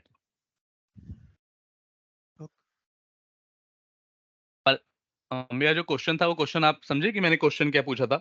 मैंने ये पूछा था कि हर एप्लीकेशन में फ्रंट एंड होता है और बैक एंड होता है। फ्रंट एंड सब लोगों को पता होगा, एंगुलर, एचटीएमएल, ये सब एप्लीकेशन फ्रंट एंड की होती है, और बैक एंड मतलब वेब एपीआई, जहाँ पे आपकी सर्विस वगैरह होस्टेड होती है। तो मेरा ये क्वेश्चन था मुझसे कि भाई क्या सीआई पाइपलाइन जो बनाएंगे हम, वो फ्रंट एंड बैक एंड के लिए सेम रहेगी या डिफरेंट रहेगी? तो उसने आंसर दिया कि Shrikant, yeah, हाँ जी, I understand your question. Actually, मतलब better यही best practice ये रहती है कि we should keep both different. Front end pipeline should be different and back end should be different, so that suppose we have change in front end application only, so हाँ, we'll run only हाँ, front end pipeline and it will deploy on the different stages. So मतलब हम जो generally रखते हैं तो it would be different from each like front end and back end both. Okay okay, हाँ बस यही मेरा क्वेश्चन था, तो thank you Raghav for answer. Yeah, and also database as well. Suppose there is one pipeline for database as well, so it would also keep different. So we should not mix the pipelines. सही है राघव, हाँ सही। हाँ, actually इसी के ऊपर मेरा question था कि टेस्टिंग का पाइपलाइन अलग होता है क्या, टेस्टिंग टीम का? तो व्हाट अमित सेड कि if it's a small project we can keep it in the same, और मोहन कुछ बोल रहा था वहां पे, I think that's where we got interrupted. हाँ, मैं ये कह रहा था कि सब अब जैसे हमारे ऑर्गेनाइजेशन में क्या है कि हमने टेस्टिंग टीम ने एक अलग पाइपलाइन बनाई है which is not into the main project of the project, तो हमने उसको अलग रखा है, बट करेक्ट। रिपोजिटरी वही है, ठीक है। अब हमने उसको इस तरह से बनाया है कि एक एनवायरनमेंट है जिस पे हम टेस्टिंग करते हैं। अब उसको इस तरह से सेट किया है हमने YAML फाइल पे, बेसिकली डिफरेंट स्टेजेस बना रखे हैं कि ये स्टेजेस कंप्लीट हो जाएगा तो मेरी पाइपलाइन ट्रिगर हो जाएगी, और उस पाइपलाइन में मैंने डिफरेंट वेरिएबल्स के साथ पैरामीटर्स ऐड कर रखे हैं कि रिग्रेशन, सैनिटी, ये, और जिसको मैंने अपने कोड में भी टेस्ट कैटेगरी के बेसिस पे मेंशन कर रखा है। तो ये सारा हाँ, सेटअप वो ऑटो ट्रिगर हो रखा है जो यही पे एक ही क्वेश्चन था, this is what I want to know. हमारे इधर अलग है, वी बिल्ड इट पीरियोडिकली मतलब एक रेगुलर शेड्यूलर से बिल्ड करते हैं, ठीक है। मतलब इस टाइम पे ये रिग्रेशन चलेगा, इस टाइम पे सैनिटी चलेगा, as you said sanity regression ये सब अलग है, वो तो हम इवेंट प्रोजेक्ट में POM XML में है, शायद मेंशन कर दिया, जो भी है। Correct. My question is what is that point where your regression या सैनिटी जो भी है दैट गेट्स ट्रिगर्ड? कुछ तो हम चेक करते होंगे, what is that pre requisite stage जो चेक करने के बाद हम ये ट्रिगर करते हैं? When do you trigger it? मतलब एक बैकएंड टीम ने कुछ कमिट किया, डेवलपर बोल रहा हूँ, डेवलपर ने कुछ कोड कमिट किया, जैसे ही कमिट किया आपका कुछ रेस्ट एश्योर्ड का कुछ टेस्टिंग रिग्रेशन चालू हो जाएगा। Now how do I know कि उसने कुछ कमिट किया? सो दैट मींस कहीं पे तो हमको मेंशन करना पड़ेगा कि उनका repository we have to read, I mean या तो कुछ कमिट आईडी कुछ तो हमको पढ़ना है। तो ये how do we do it? मतलब एग्जैक्टली ये डिटेल में कैसे होता है वो नहीं पता, लेकिन जो हमने कर रखा है वो है कि YAML फाइल में हमने मेंशन किया हुआ है कि whenever there is a successful deployment on main, जो मास्टर ब्रांच जो दिखाई थी, मास्टर ब्रांच पे सक्सेसफुल डिप्लॉयमेंट मेन की होती है तो मेरा पाइपलाइन ट्रिगर हो जाए, और उस पाइपलाइन में जो भी मैंने मेंशन किया हुआ है, चाहे वो रिग्रेशन है, सैनिटी है, जो भी है, वो उसके टेस्ट केसेस ट्रिगर हो जाए। यस, इट इज बट दोनों का वही बोल रहा हूँ, दोनों का ब्रांच रिपोजिटरी अलग है ना। टेस्टिंग टीम का रिपोजिटरी अलग है, डेवलपमेंट टीम का रिपोजिटरी अलग है, तो वहां पे कैसे करते हैं? May be Amit can suggest, या तो बाद में ये क्वेश्चन ले सकते हैं, may be Amit can finish the thing and actually यार देन। मैंने इधर भी मेरा थोड़ा टेक्निकल इशू हो गया था, मैंने क्वेश्चन सुना ही नहीं है, बट मुझे समझ आ रहा है कि आप लोगों का ब्रांचिंग से रिलेटेड इशू है। नहीं, ब्रांचिंग के नहीं। क्वेश्चन मैं थोड़ा सा रिपीट करता हूँ। जो रमेश जी का क्वेश्चन है वो ये कह रहा है कि डिप्लॉयमेंट की इनकी ब्रांच अलग है, और इसकी टेस्टिंग का जो भी रिग्रेशन टेस्ट जो भी लिखते हैं उनकी ब्रांच अलग है। अब रमेश जी कह रहा है रिपोजिटरी अलग है। कि जब बंदा कोई डिप्लॉयमेंट जैसे डेवलपमेंट करता है, उसने डिप्लॉयमेंट कर दी अपनी, उसके बाद रिग्रेशन टेस्ट ये कह रहा है ऑटोमेटिकली वो कॉल हो जाती है, जो CI पाइपलाइन है कि रिग्रेशन टेस्ट की दोबारा से टेस्ट करे। तो कह रहा है जब ब्रांच अलग अलग है तो कौन सा वो ऐसा पॉइंट है कि जिसके बेसिस पे वो करते होंगे कि अच्छा पहली ब्रांच अगर डिप्लॉयमेंट हुई है तो ये सेकंड वाली ब्रांच का रिग्रेशन टेस्ट शुरू हो। एक्चुअली ब्रांच भी अलग नहीं बोल रहा हूँ मैं, आई एम सेइंग रिपोजिटरी अलग है। मतलब डेवलपमेंट टीम का अलग रिपोजिटरी, मेरा अलग रिपोजिटरी। चलो सोच लो ब्रांच सेम है, मतलब दोनों का ही मास्टर ब्रांच है, बट रिपोजिटरी अलग है। अब तब क्या करूंगा मैं? How do I connect to that? Generally repository अलग होता है। Of course I am not going to push my testing code in development repository, तो वो कैसे हैंडल किया जाता है? We can take this up later also, but ये भी जानना है मुझे, ये बस क्वेश्चन ये मेरा। देखिए यार, इसमें जब आप वो आपका शायद रिलीज के टाइम पे होगा, क्योंकि रिलीज टाइम पे ट्रिगर्स होते हैं, तो हम ट्रिगर्स बताते हैं कि कौन सी पाइपलाइन का ट्रिगर है, कौन सी स्टेट बेसिकली। ठीक है, एक बार वो देखते हैं, अगर वो सेम टॉपिक है या डिफरेंट है, मुझे सर में आइडिया नहीं है ना। हाँ, कैन बी डिफरेंट टॉपिक, इसलिए बोला ये बाद में करते हैं, बट हाँ, ये अभी जानना है डिस्कस थोड़ा। करते हैं। हाँ, पता नहीं कुछ इशू हो गया फिलहाल, है ना। मेरी स्क्रीन दिख रही है क्या अभी? हाँ हाँ मुझे स्क्रीन दिख तो रही है। दिख रहा है। हाँ, ठीक है, तो ऊपर लाउड कर लो।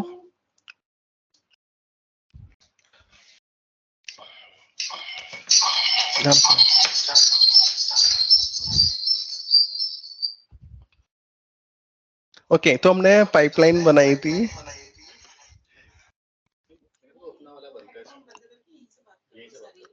तो क्लियर सुनाई देगी फिर उधर?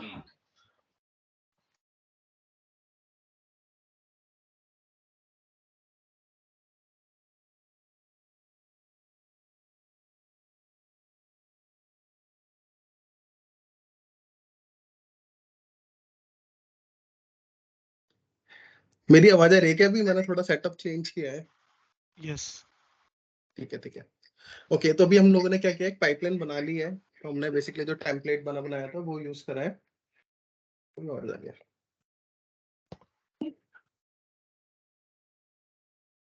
अरे यार, ये गलत हो गया। ठीक है, तो अभी हम इस पाइपलाइन को रन करते हैं पहले। तो अगर मैं पाइपलाइन में जाता हूँ, ये मेरी पाइपलाइन है। ठीक है, इस पाइपलाइन पे रन पाइपलाइन क्लिक करता हूँ, तो वो मुझसे पूछ रहे हैं कि कौन सा पूल यूज करना है। कि मेरे पास एक ही पूल है, विंडोज एजेंट, और कौन सी ब्रांच से करना है, तो मैं मास्टर से ट्रिगर कर रहा हूँ। तो जब मैं इसको रन करता हूँ, तो एक मेरी पाइपलाइन रन हो जाएगी अभी। तो अभी हम मैनुअल कर रहे हैं, तो अभी क्वेश्चन पूछने का ऑटोमेटिक नहीं है, वो अभी आगे करेंगे। तो अभी देखोगे कि बिल्ड पाइप एजेंट चल रहा है मेरा, लेकिन वो क्यू में है अभी, क्योंकि ये हमारा होस्टेड है। तो अभी ये देखोगे तो यहाँ पे बेसिकली सारी कमांड चला रहा है। पहले इसने गेट पुल किया था, लेटेस्ट उठाया, रिपोजिटरी से अभी रिस्टोर कर रहा है, फिर उसके बाद बिल्ड करेगा। एक लेफ्ट में स्टेप्स दिखाई रहे हैं। एक क्वेश्चन है मेरा यहाँ पे कि ये जो बिल्ड एजेंट के नीचे जितने भी स्टेप्स हैं, क्या इनको मैं कस्टमाइज कर सकता हूँ YAML फाइल से? बिल्कुल बिल्कुल, यहाँ पे टोटली कस्टमाइजेबल है। यहाँ पे मतलब यहीं पे एक्चुअल काम सारा यहीं पे होता है। अभी तो हमने बस बनाया उठा लिया है। जैसे मैंने अभी विजुअल स्टूडियो में नया प्रोजेक्ट बनाते हैं, तो वो बना के देता है ना टेम्पलेटिंग करके। तो बेसिकली यही है। रियल लाइफ में कुछ भी नहीं है, 4 स्टेप से कुछ होता ही नहीं है। ठीक है, अमित, एक तो हमारी क्वेश्चन और पाइपलाइन। ये आपने जो पाइपलाइन बनाई है दैट इज CI पाइपलाइन, और can we include CD as well in this pipeline? मतलब एक ही पाइपलाइन हो that will complete from build to deploy everything, this will cover कर सकते हैं, इन? वो कर सकते हैं। हमारी कंपनी में भी बहुत सारे एप्लीकेशंस में एक ही पाइपलाइन में सब कुछ हो रहा है, पर बहुत सारी में अलग अलग भी है। डिफरेंट सिनेरियो डिपेंड करता है ना। अच्छा, वो कोई मतलब ऐसा कर इशू सकते नहीं हैं है। कि हाँ मेरे कंपनी में GitLab यूज करते हैं, they are creating only single pipeline which will मतलब from build to deploy to test everything, हाँ, एंड हो जाता है। मतलब ठीक है, ठीक है, ओके, या कंटिन्यू प्लीज। वो डिपेंड करता है, मतलब कंपनी में ना क्या हम्म। डिपेंड करता है, कंपनी की पॉलिसीज क्या है। हमारी कंपनी में क्या है कि बहुत सारी चीजें हैं रिलीज करने से पहले वो डिस्कस करते हैं। जब सीडी बना लेंगे तब थोड़ा क्लियर हो जाएगा, है ना। हाँ ठीक है, ओके। तो अभी जैसे हमने पाइपलाइन बनाई है, हमारी पाइपलाइन रन हो गई है। तो अगर पाइपलाइन के स्टेटस देखें यहाँ पे, तो यहाँ पे पाइपलाइन का स्टेटस दिखा रहा है कि इसने टोटल 58 सेकंड लिए हैं रन होने में, अगर माउस फॉलो करोगे तो, है ना। और ये मास्टर ब्रांच से ट्रिगर हुई है। ठीक है, और यहाँ पे अभी क्योंकि हमने इसमें कुछ भी वर्क आइटम अटैच नहीं कर रखा, जनरली वहाँ पे रिलीज आइटम भी अटैच होता है। रिलीज जो स्प्रिंट प्लानिंग करते हैं उसमें एक रिलीज आइटम होगा, वो हम यहाँ पे अटैच करते हैं। इससे पता रहता है कि जो हमारी ये रिलीज हुई है, जो पाइपलाइन बिल्ड हुई है, कौन से रिलीज से रिलेटेड है। ठीक है, तो एक वहीं पे ऐड है, वर्क आइटम का मतलब ये होता है, जो दीपक या ऐसे स्टूडेंट जिन्हें पता नहीं है कि कोई भी जब कंपनी में हमें टास्क मिलता है, तो आपको एक टास्क के लिए चाहे जीरा में या कहीं पे एक टिकट मिलती है। उस टिकट में बताया होता है कि आपको क्या टास्क करना है। तो वही टास्क यहाँ पे अमित वर्क आइटम बोल रहे हैं, तो उसे आप यहाँ पे अटैच भी कर सकते हो। ठीक है। तो अभी जो हमारा बिल्ड हुआ है, इससे बस एक काम हुआ है कि हमारा बिल्ड करके इसने हमारा पैकेज बना दिया है। मोहन, आप पूछ रहे थे स्टार्टिंग में कि पैकेज क्या होता है। ठीक है, तो ये जो हमारी हिस्ट्री दिखा रहा है, ये जो बिल्ड की, तो जैसे मैं अगर यहाँ पे जाऊंगा पब्लिश में, तो इसने आर्टिफैक्ट्स बनाए हैं।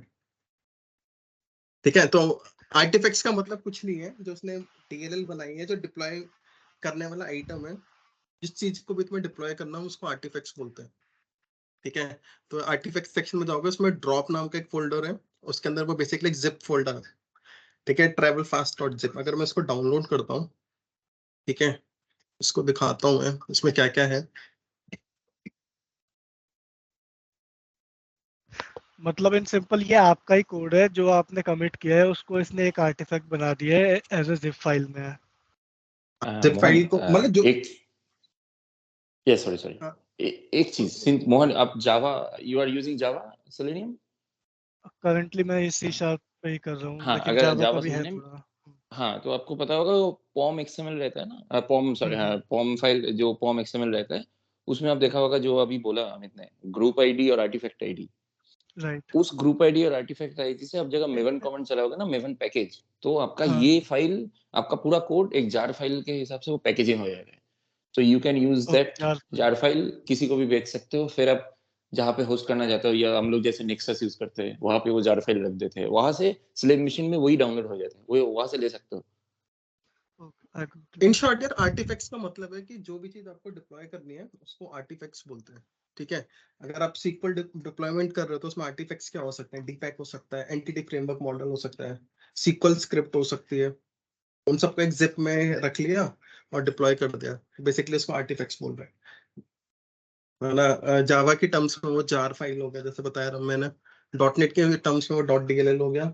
अलग अलग एप्लीकेशन में अलग अलग होता है। तो बेसिकली जब मैंने उस पैकेज को जब डाउनलोड किया और एक्सपोर्ट किया, तो उसने वही जो हमारा, अगर मैं अपने विजुअल स्टूडियो में जाऊं, इस पैकेज को बिल्ड करूं मैं, ठीक है, और इसमें राइट क्लिक करके इस पैकेज की डायरेक्टरी में जाऊं, और अगर बिन फोल्डर में जाके देखूंगा ना, तो यहाँ पे भी सेम फाइल मिलेंगी मुझे। ठीक है, बेसिकली वो सेम फाइल ही है जो हम पब्लिश कर रहे हैं। हाँ, मैं वही कह रहा था कि जो भी हमने कोड लिखा है उसी के रिलेटेड ये एक आर्टिफैक्ट बना देता है, जिसको आप जो करेक्ट शेयरेबल करेक्ट। होता है कि कोई दूसरा यूज कर सके। करेक्ट। नॉट ओनली कोड, मतलब दूसरा डिपेंडेंसी भी कोई आ जाता यूज है। नहीं करेगा क्या? I mean not only code, dependency भी आ जाता है। इफ यू हैव यूज हाँ, सम स्पेसिफिक डिपेंडेंसीज, अगर कोई जार डिपेंडेंसी यूज किया, वो भी आ जाता है। हाँ, बेसिकली मैंने बताया ना स्टार्टिंग में कि डॉट नेट रिस्टोर जो कमांड है, सबसे पहले कमांड जो थी हमारी पाइपलाइन में, वो पैकेजेस को रिस्टोर करने की थी कि अगर कोई डिपेंडेंसी है इस पे, है ना। तो अगर मैं दिखाऊं, ये पहला स्टेप जो है रिस्टोर जो कमांड है, ये यही कर रही है कि अगर आपकी कोई बहुत सारी डिपेंडेंसीज प्रोजेक्ट की है एक्सटर्नल पे, तो ये पहले उनको रिस्टोर करके लेके आता है। मतलब जावा में कुछ और कमांड होगी बट कंसेप्ट सेम ही है। ठीक है, तो अभी वापस मैं जाता हूँ पाइपलाइंस में, तो दिखाएगा मेरी पाइपलाइन ये थी। इस पे क्लिक करूंगा तो मेरे को रन दिखा देगा, तो मेरा लास्ट रन ये वाला था, है ना। तो ये लास्ट रन में हमने देखा था, यहाँ पे पब्लिश पे जाके यहाँ पे आर्टिफैक्ट्स आ रहे थे, ट्रेवल फास्ट डॉट जिप, तो हमारा आर्टिफैक्ट बन गया। अगर अभी हमने इसको सोनार क्यूब और इन सबसे इंटीग्रेट करा होता तो यहीं पे समरी के अलावा यहाँ पे सोनार क्यूब का टैब भी आ रहा होता, 45 आ रहा होता, टोस्का आ रहा होता, बहुत सारे जेनकिन जेनकिन जैस्मिन, बहुत सारी चीजें हैं, वो कोई भी इंटीग्रेशन कर सकते हैं यहाँ पे। और मेरे प्रोजेक्ट में कोई टेस्ट केस नहीं था, तो यहाँ पे मतलब टेस्ट केस का एक टैब और आ रहा होता, वो दिखा देता कितना टेस्ट केस पास हुआ है, फेल हुआ है। तो एक टेस्ट केस और बना लेंगे हम, छोटा सा, उसको भी टेस्ट कर लेंगे। ठीक है, तो हमारा सीआई का कंसेप्ट हो गया क्लियर, और अभी हमारी पाइपलाइन मैनुअली चल रही है। तो जब भी मुझे अगर बिल्ड कोड को रिलीज करना है या सीआई करना है, तो वो मेरा इंटीग्रेशन चल रहा है लेकिन कॉन्टिन्यूअस नहीं है। ठीक है, तो हम ऑटोमेशन पूरा भी बाद में करेंगे, पहले मैनुअल सीख लेते हैं। तो अभी क्या है कि हमारा पैकेज बन गया, अब हमें इसे डिप्लॉय करना है अपने डेव सर्वर पे। सर्वर का नाम था हमारा devfast.com, जो भी था ट्रेवल फास्ट। तो अब हम क्या करेंगे, हम रिलीज पाइपलाइन बनाएंगे। तो रिलीज पाइपलाइन में लेफ्ट में गए, रिलीज पे क्लिक किया। ठीक है, अगेन न्यू पाइपलाइन। ठीक है, तो मुझसे अगर ये टेम्पलेट पहले से बने बनाए आ गए, पूछ रहा है कि मेरी डिप्लॉयमेंट कहाँ पर है, तो मैंने बताया मेरी डिप्लॉयमेंट एज्योर ऐप सर्विसेज पे है। तो हमने जो सबसे पहले एज्योर पोर्टल पे जाके अपनी ऐप सर्विसेज बनाई थी। ठीक है, मैं इसको चूज करके अप्लाई कर देता हूँ। तो अभी सबसे पहला क्वेश्चन मुझसे यही पूछ रहा है कि आपके आर्टिफैक्ट्स कहाँ पर है। ठीक है, क्योंकि हमने पैकेज बना लिया, अब उसको डिप्लॉय करने का हमारा काम है। ठीक है, तो मैंने इस पे चूज करा ऐड आर्टिफैक्ट्स। तो इसने पूछा कौन से प्रोजेक्ट में है। ठीक है, इसने मेरा पाइपलाइन का नाम पूछा, कौन सी पाइपलाइन, क्योंकि एक प्रोजेक्ट में मल्टीपल पाइपलाइन होता है, 100 200 500, है ना। पाइपलाइन चूज करा, और उसके बाद ये पूछ रहा है कि तुम्हें कौन सा आर्टिफैक्ट डिप्लॉय करना है। तो अगर तुम देखोगे मेरे यहाँ पे 2 पाइपलाइन चल रही थी इधर। ठीक है, मैंने 2 बार रन किया था पाइपलाइन को, तो यहाँ पे 2 आ रहे थे। है ना। तो मैं इसको बोल रहा हूँ कि हमेशा लेटेस्ट वाला उठा, ठीक है। तो ये लेटेस्ट आ गया और उसको ऐड पे क्लिक कर दे, ठीक है। तो अब हम पहली स्टेज बना रहे हैं, ठीक है। हम पहली स्टेज बनाएंगे तो उसका नाम रखते हैं डेव, कि सबसे पहले हमारा कोड हमेशा डेव पे डिप्लॉय होता है, ठीक है। तो अभी मैं इस पे जाता हूँ, तो इसका पहला स्टेप यही है। अब ये डेवऑप्स जो है हमारा, डेवऑप्स और एज्योर दोनों बिल्कुल सेपरेट एंटिटी है, ठीक है। सेपरेट एंटिटी का मतलब क्या है कि ये दोनों आपस में कनेक्शन नहीं बना सकते। अगर आप एज्योर बोलते हैं, एज्योर के अंदर भी जैसे आपका एक ऐप सर्विसेज, एक SQL सर्वर है, VM है, वो सब भी आपस में कांटेक्ट नहीं कर सकते। वो सिक्योरिटी प्रोवाइड करता है, सब आइसोलेट होता है। तो अभी हमें डेवऑप्स को एज्योर पोर्टल से कनेक्ट करना है। तो उसके लिए हम क्या करेंगे, यहाँ पे सब्सक्रिप्शन चूज करेंगे अपना। जब आप अगर फर्स्ट टाइम लॉगिन करोगे तो यहाँ पे लॉगिन करने के लिए बोलेगा, बेसिकली जो आपका अकाउंट है उससे लॉगिन कर लेना है, ठीक है। मेरे पास सब्सक्रिप्शन है, मैंने बना रखा है, सब्सक्रिप्शन है मेरे पास, ठीक है। अभी मुझे ऑथराइज करने के लिए बोल रहा है ऑलरेडी ना। तो ये सब्सक्रिप्शन क्या पेड सर्विस है? नहीं, जब आपने एज्योर पोर्टल पे अकाउंट बनाया होगा तो आप एक सब्सक्रिप्शन, अच्छा। जो क्रेडिट कार्ड आपने लिंक किया ना उससे, कि बिलिंग के लिए, ठीक है। तो इसके बाद ये मुझसे पूछ रहा है ऐप सर्विसेज नेम, यहाँ पे मेरी सारी ऐप सर्विसेज दिखा देगा ये।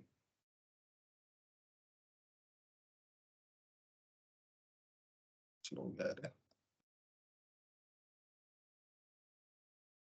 तो मेरे पास अभी मैंने वहाँ पे एक ही सर्विस बनाई थी, ट्रेवल फास्ट, ठीक है। इसको चूज कर लेते हैं और इस पाइपलाइन का नाम रखते हैं हम ट्रेवल फास्ट रिलीज पाइपलाइन। नहीं नहीं, ये पूरा चलेगा इसमें, ठीक है। एक सब्सक्रिप्शन से क्वेश्चन है मेरा, सब्सक्रिप्शन ये ऑटोमेटिकली जनरेट होता है जब आप पोर्टल पे अकाउंट क्रिएट करते हो, या आपको अलग से क्रिएट करना पड़ता है कुछ? नहीं, जब बाय डिफॉल्ट आप अकाउंट बनाते हो एक सब्सक्रिप्शन बना के देगा, अच्छा। ठीक है। और यहाँ पे ऑटोमेटिकली आ जाएगा कि जितने भी नहीं, फर्स्ट टाइम जब तू आएगा यहाँ पे तो कहेगा अपना सब्सक्रिप्शन ऐड करो। ऐड करो, क्लिक है, ठीक है ना। नहीं तो अगर यहाँ पे चाहिए तो यहाँ पे प्रोजेक्ट सेटिंग है ना, नीचे लेफ्ट में, हाँ। यहाँ पे राइट क्लिक करो, यहाँ पे प्रोजेक्ट्स की सेटिंग्स आ गई, ठीक है। यहाँ पे नीचे होता है, एक सेकंड, सर्विस कनेक्शन ना, तो यहाँ पे आप अपना सर्विस कनेक्शन ऐड कर सकते हैं। अच्छा, तो फिर ऑटोमेटिकली आपको हो, फिर वहाँ पे ड्रॉप डाउन में दिखाने लगे। जैसे न्यू पे क्लिक करता हूँ तो ये देख रहे हो, बहुत, इट्स नॉट ओनली एज्योर, है ना। आपकी बहुत सारी जगह जैसे दिखा रहे हैं, जेनरिक, जेनकिंस, गिटहब, कोड आपका कहीं भी हो सकता है, सर्वर भी कहीं और भी हो सकता है, it's not only azure server. कहने का मतलब ये है कि अगर आपकी पाइप हो यहाँ पे एज्योर पे CI जो आपने बनाई है, तो आप इसे डिप्लॉय कर सकते हो। AWS पे भी कर सकते हैं। यार मेरे को नहीं पता AWS का है। किसी को है? राघव, आपको आइडिया है कि क्या यहाँ पे CI पाइपलाइन बना के हम AWS के पे भी वो CD वाली पाइपलाइन से डिप्लॉय कर सकते हैं? AWS का तो नहीं मतलब होगा शायद, बट हाँ मतलब जैसे GitLab पे मैंने किया था, तो GitLab से हम AWS पे कर सकते हैं। तो यहाँ पर शायद नहीं होगा क्योंकि ये दोनों राइवल हैं, यार ये एजर वैसे और बहुत बड़ा आर्किटेक्चरल क्वेश्चन हो गया, क्योंकि तुम अगर पहले से जब कंपनी में डिसाइड ही कर लेते तुम AWS पे जा रहे हो या एज्योर पे जा रहे हो, वो सिनेरियो बहुत रेयरली मिलेगा कि आपको भाई दूसरे ही क्लाउड पे डिप्लॉय करना। मेरे को उसका आइडिया नहीं है लिटरली, ठीक है। तो ओपन क्वेश्चन है कि इसे बाद में हम इसको लोग पढ़ मतलब के एक्सप्लोर कर सकते हैं, है ना। हाँ किसी इसको को मिले तो एक्सप्लोर। व्हाट्सएप पर डाल देना। हाँ। हाँ। तो हमने अपनी पाइपलाइन बना रहे थे, तो कुछ नहीं था, फिर डिप्लॉय स्टेप बहुत आसान है। डिप्लॉय स्टेप पे क्लिक किया मैंने, इसने पूछा कि इस सर्विस का नाम, ये पहले स्टेप का नाम डिप्लॉय एज्योर सर्विस, ठीक है। इसका नाम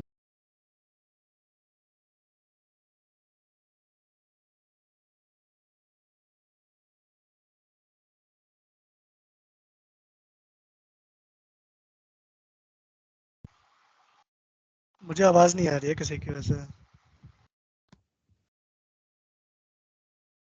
सॉरी यार, म्यूट, सॉरी। कोई कुछ बोल नहीं रहा था। अभी आ रही है क्या? हाँ, सॉरी, हाँ तो मैं म्यूट था। अभी तक तो बाकी सारी चीजें आप लोगों ने सुन ली होगी ना, ये बस ये डिप्लॉय एज्योर ऐप सर्विस यहीं से आप लोगों को आवाज नहीं आई होगी। हाँ बस ये राइट। नेम डाल रहा था मैं तो बस। ठीक है, ठीक है, हाँ ठीक है। तो अभी हमने क्या किया था, जो हमारा पाइपलाइन है, यहाँ पे हमने सब्सक्रिप्शन बनाया, उसके बाद ऐप टाइप चूज किया, तो बहुत सारी चीजें यहाँ पे, फंक्शन ऐप पे, डिप्लॉयमेंट है, API पे, मोबाइल है, बहुत सारी चीजें। तो हमने वेब ऐप चूज किया और हमारा इसने अपने दिखा दिया, क्योंकि हमने वहाँ पे एक ही ऐप सर्विसेज बनाई थी, डेव ट्रिपल पास, वो दिखा दिया, ठीक है। और यहाँ पे मैं कोई भी सेटिंग चेंज नहीं कर रहा और उसको मैंने सेव कर दिया, ठीक है। तो अभी ये पाइपलाइन बन गया, मैं इसके रिलीज बना रहा हूँ, तो मैंने क्रिएट रिलीज पे क्लिक किया, ठीक है, और इसने मेरा अपने आप आर्टिफैक्ट पकड़ लिया है लास्ट डिप्लॉयमेंट का, उसका वर्जन भी दिखा रहे हैं 06.18.2, क्योंकि हमने दूसरी बार 2 बार बिल्ड किया था। और ये पूछ रहा है कि मुझे कहाँ पे ट्रिगर करना है, तो मैंने डेव पे ट्रिगर करना है। रिलीज डिस्क्रिप्शन अगर डालना है तो डाल दो, नहीं तो क्रिएट रिलीज। ठीक है, तो दिखा रहा है रिलीज 1 इज क्रिएटेड। तो अगर हम यहाँ पे जाएंगे ये रिलीज दिखा देगा। तो तुम्हारी पहली रिलीज जाते हैं, आर्टिफैक्ट्स हमारे पास है ही है, तो हमें बस इसको डिप्लॉय पे क्लिक करना है। ठीक है, अब इसको लॉग्स देख लेते हैं इसमें क्या चल रहा है।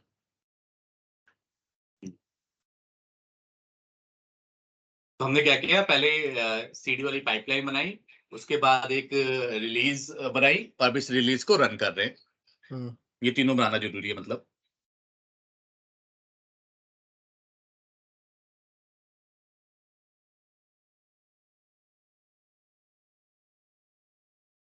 जैसे दीपक और जो स्टूडेंट्स हैं जिन्हें बहुत कम एक्सपीरियंस है और जिन्हें ये लग रहा होगा कि यार मुझे तो 5% भी समझ में नहीं आ रहा, आई वुड स्टिल रिकमेंड कि आप लोग रहो इस कॉल में, देखो, और जब मैं वीडियो डालूंगा उससे दोबारा से जब आप गो थ्रू करोगे तो 5 का 25% होगा, दोबारा करोगे तो 35% होगा।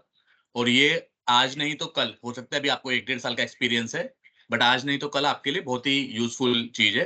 तो बी ऑन दिस कॉल, और कोई डाउट हो तो बीच में आप क्वेश्चन पूछ सकते हो, ये मत घबराना कि यार बहुत ही बेसिक क्वेश्चन तो नहीं पूछ रहा मैं, तो घबराने वाली बात नहीं है। We always encourage to ask question. हाँ यार, कोई भी क्वेश्चन हो पूछ लेना, कोई ओके इशू नहीं सर। है। तो अभी ओके। हमारा रिलीज चल रहा है, इन प्रोग्रेस है।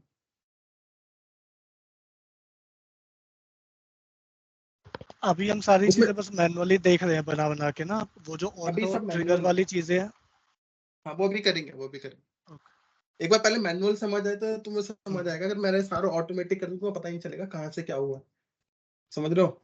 वो ऑटोमेटिक तो फिर तुम अपने कंपनी में यूज कर ही रहे हो, तुम्हें पता ही नहीं है वहाँ पे हो क्या रहा है। तो इसलिए अभी पहले मैनुअल। तो अभी क्या दिखा रहा है, जॉब सक्सेस हो गई हमारी ना। तो अगर मैं अपने पोर्टल पर जाता हूँ वापस वेबसाइट पे और उसको ओपन करता हूँ, अगर आपको मैंने लिंक दिया था वहाँ पे चेक कर लेना, तो हमारी वेबसाइट डिप्लॉय हो गई है। ठीक है,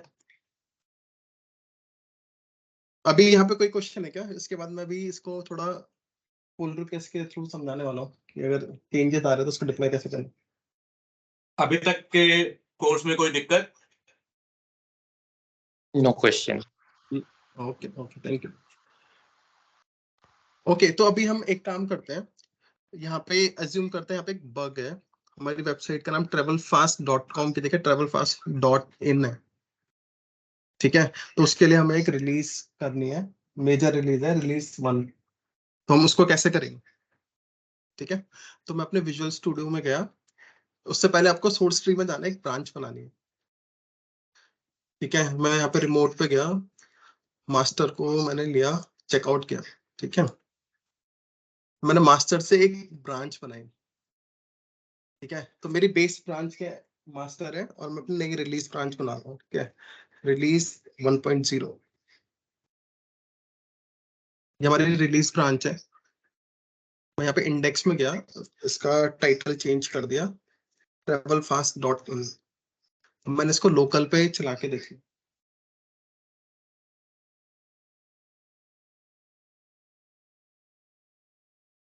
लोकल पे चला के देख लिया, सब सही चल रहा है। तो एज अ डेवलपर सबसे पहले मैं उसको डेव पे पुश करूंगा देखने के लिए कि सब कुछ सही है या नहीं।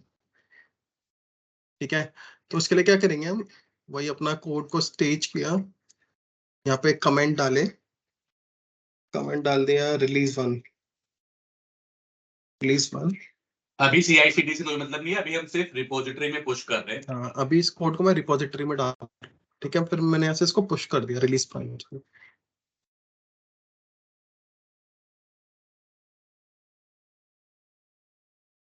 ठीक है, तो अगर मैं अपने डेव पोर्टल पे जाऊँ अब, यहाँ पे रिपो में, तो यहाँ पे एक पुल रिक्वेस्ट बना देगा मेरे लिए। ठीक है, बता रहे कि हमारे एक रिलीज 1 नाम की पुल रिक्वेस्ट आई है, तो मैं क्रिएट करता हूँ। तो यहाँ पे क्या बोल रहा है, release 1 is going to merge into masters. ठीक है, और हमारी जो पाइपलाइन ट्रिगर होती है वो मास्टर्स होगी। ठीक है, यहाँ पे रिव्यूअर ऐड कर सकते हैं। मेरे पास कोई रिव्यूअर नहीं है, मैं अकेला ही रिव्यूअर हूँ, तो यहाँ पे कोई रिव्यूअर नहीं है बेसिकली। जनरली टीम में क्या होगा, आपकी टीम में डेवलपर्स होंगे, सीनियर होंगे जनरली या पीयर होंगे, वो लोग आपका कोड रिव्यू करेंगे। तो यहाँ पे फाइल्स पे क्लिक करोगे तो वो दिखा देगा क्या चेंज किया हमने। तो अगर मैं इंडेक्स में जाऊँ तो वो बता देगा पहले वेलकम टू travelfast.com थी, अब ये fast.in है ना। तो मैं पाइपलाइन क्रिएट करता हूँ, सॉरी पुल रिक्वेस्ट क्रिएट करता हूँ।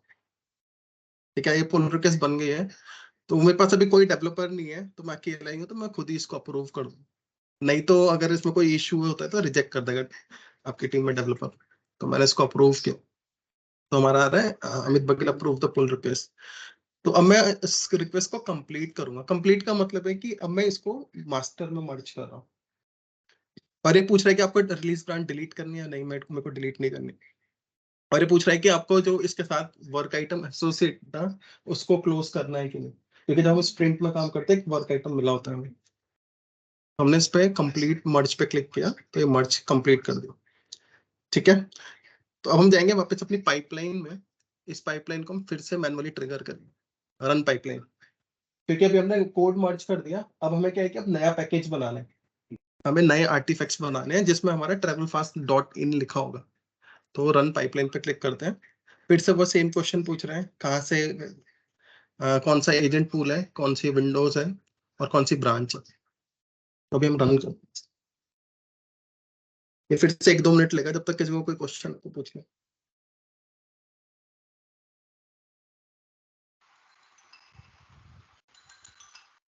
हर हर मर्जिंग के आपने वो मर्ज किया, हर मर्जिंग के बाद हमें पाइपलाइन रन करनी ही होती है to get the latest artifact, right? Actually यार आज के जमाने में क्या होता है ना, पहले जमाने में क्या होता है वाटरफॉल यूज करते थे। मतलब जमाना नहीं होता, पहले कुछ कंपनियों में वाटरफॉल यूज करते थे। उसमें क्या होता है, उसमें ये हो गया जैसे तुम एक मैकेनिक के पास गए, तुमने बोला कि मेरे लिए गाड़ी बनानी है। पहले दिन गए, तुमने उसको बता दिया पीले कलर की गाड़ी है, उसमें ऊपर से व्हील ऐसे ये है वो है, और उसने बोला ठीक है सर 6 महीने बाद आके आप ले जाना, है ना। अब तो 6 महीने बाद जाएगा लेने, तो उसमें चांसेस ये है कि उस बंदे ने कुछ और सोचा हो। चांसेस ये है कि तुमने जो सोचा हो उसने उसकी जगह कुछ और ही बना दिया, है ना। तो अगर तो वो पीरियड बहुत ज्यादा हो जाता है 6 महीने का। और उससे और आज के जमाने में जो स्प्रिंट कंसेप्ट यूज करते हैं उसका मतलब क्या है कि तुम छोटे छोटे चेंजेस तुरंत यूजर को दिखाते हो। आज हमने ये कर लिया, तुम तुरंत वेरीफाई कर लो, कुछ गड़बड़ है तो पहले ही बता दो। रिलीज के बाद मत बोलना कि हमने तो भाई ये बटन बोला था, ये कर दिया वो कर दिया। तो इसीलिए कॉन्टिन्यूस इंटीग्रेशन का मतलब ये है, मिनिमम जो चेंजेस है वो तुम्हारे तुरंत जाने चाहिए, तुरंत टेस्टिंग होनी चाहिए। क्योंकि तुम्हारा कोड जितना ज्यादा टेस्ट होगा उतने परफॉर्मेंस अच्छी होगी, मतलब बग इतने ज्यादा नहीं आएंगे। ठीक है ना। तो जैसे हमारी ये पाइपलाइन फिर से रन हो गई है 54 सेकंड्स में, फिर से दिखा रहे हैं ये, है ना। अगर मैं पब्लिश आर्टिफैक्ट्स में जाऊंगा, इसने एक नए आर्टिफैक्ट्स बना दिए हमारे लिए। ठीक है, अगर इसको खोल के देखोगे तो इसके अंदर वही सेम travelfast.in लिखा होगा। ठीक है, अगर अभी मैं जाता हूँ यहाँ पे अपनी वेबसाइट पे, तो अभी भी आवाज चली गई। कैसे हो रहा है ये? स्पेस दबाना। पता नहीं है। ओके, आ हाँ गई। तो अभी क्या है कि इसने आर्टिफैक्ट्स बना दिए हैं, है ना। और अगर मैं अपनी वेबसाइट पे जाके इसको रिफ्रेश करता हूँ तो travelfast.com ही दिखाएगा, क्योंकि अभी हमने सिर्फ CI कंप्लीट किया है। तो इसका मतलब है कि हमने सिर्फ बिल्ड करी है और हमने अपना आर्टिफैक्ट्स जनरेट कर लिया, मतलब पैकेज बना लिया है। अब हमें इसको डिप्लॉय करना है। डिप्लॉय का मतलब है कि अब हम एक रिलीज बनाएंगे। फिर वापस हम जाते हैं पाइपलाइन में, रिलीज में। ठीक है, यहाँ पे क्रिएट रिलीज पे क्लिक करते हैं। फिर से वही पूछेगा कि आपको रिलीज कौन से स्टेज पे करनी है, तो डेव स्टेज पे करनी है और कमेंट डालने डाल दो। और ये पूछ रहा है कि आप कौन, इसने अपने आप लेटेस्ट उठा लिया मेरा आर्टिफैक्ट्स। पहले आपने देखा था 18.2 था, अभी 18.3 दिखा रहा है। ठीक है, तो अगर मैं क्रिएट करता हूँ रिलीज, तो मेरी रिलीज 2 बन गई है। तो अभी इसको देखते हैं, इसको डिप्लॉय, सॉरी मैनुअल है अभी ना, तो डिप्लॉय पे क्लिक करना पड़ेगा। Continuous delivery and continuous deployment दोनों एक ही चीज होती है। हाँ हाँ, टर्म मतलब यूज कर रहे हैं ना, सही। CI/CD का फुल फॉर्म क्या होती है? कंटीन्यूअस डिलीवरी या कंटीन्यूअस डिप्लॉयमेंट? डिप्लॉयमेंट हो गया मेरे ख्याल से तो। हाँ, कंटीन्यूअस डिप्लॉयमेंट ही मुझे ज़्यादा लगता है डिलीवरी एंड डिप्लॉयमेंट अलग अलग चीज़ें हैं जो थोड़ी सी डिफरेंस है। कोई यार बात मुझे नहीं। फिर एग्जैक्टली नहीं पता मतलब किस टर्म्स में कौन क्या यूज करता है। क्वेश्चन मतलब देखते हैं इसको, एक्सप्लोर कर सकते हैं इस क्वेश्चन को भी ना। तो हमारी डिप्लॉयमेंट हो गई है, तो अगर हम वेबसाइट पे वापस जाके इसको,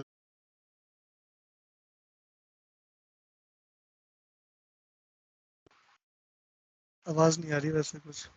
हाँ तो अभी डिप्लॉयमेंट हो गई है हम्म, ना। तो अगर मैं पेज को रिफ्रेश करता हूँ travelfast.in आ गया, तो हमारा डिप्लॉयमेंट सही चलने लगी है। ठीक है, तो अभी हम क्या करते हैं, इसके बीच में एक और वो बना लेते हैं, यूएटी स्टेज।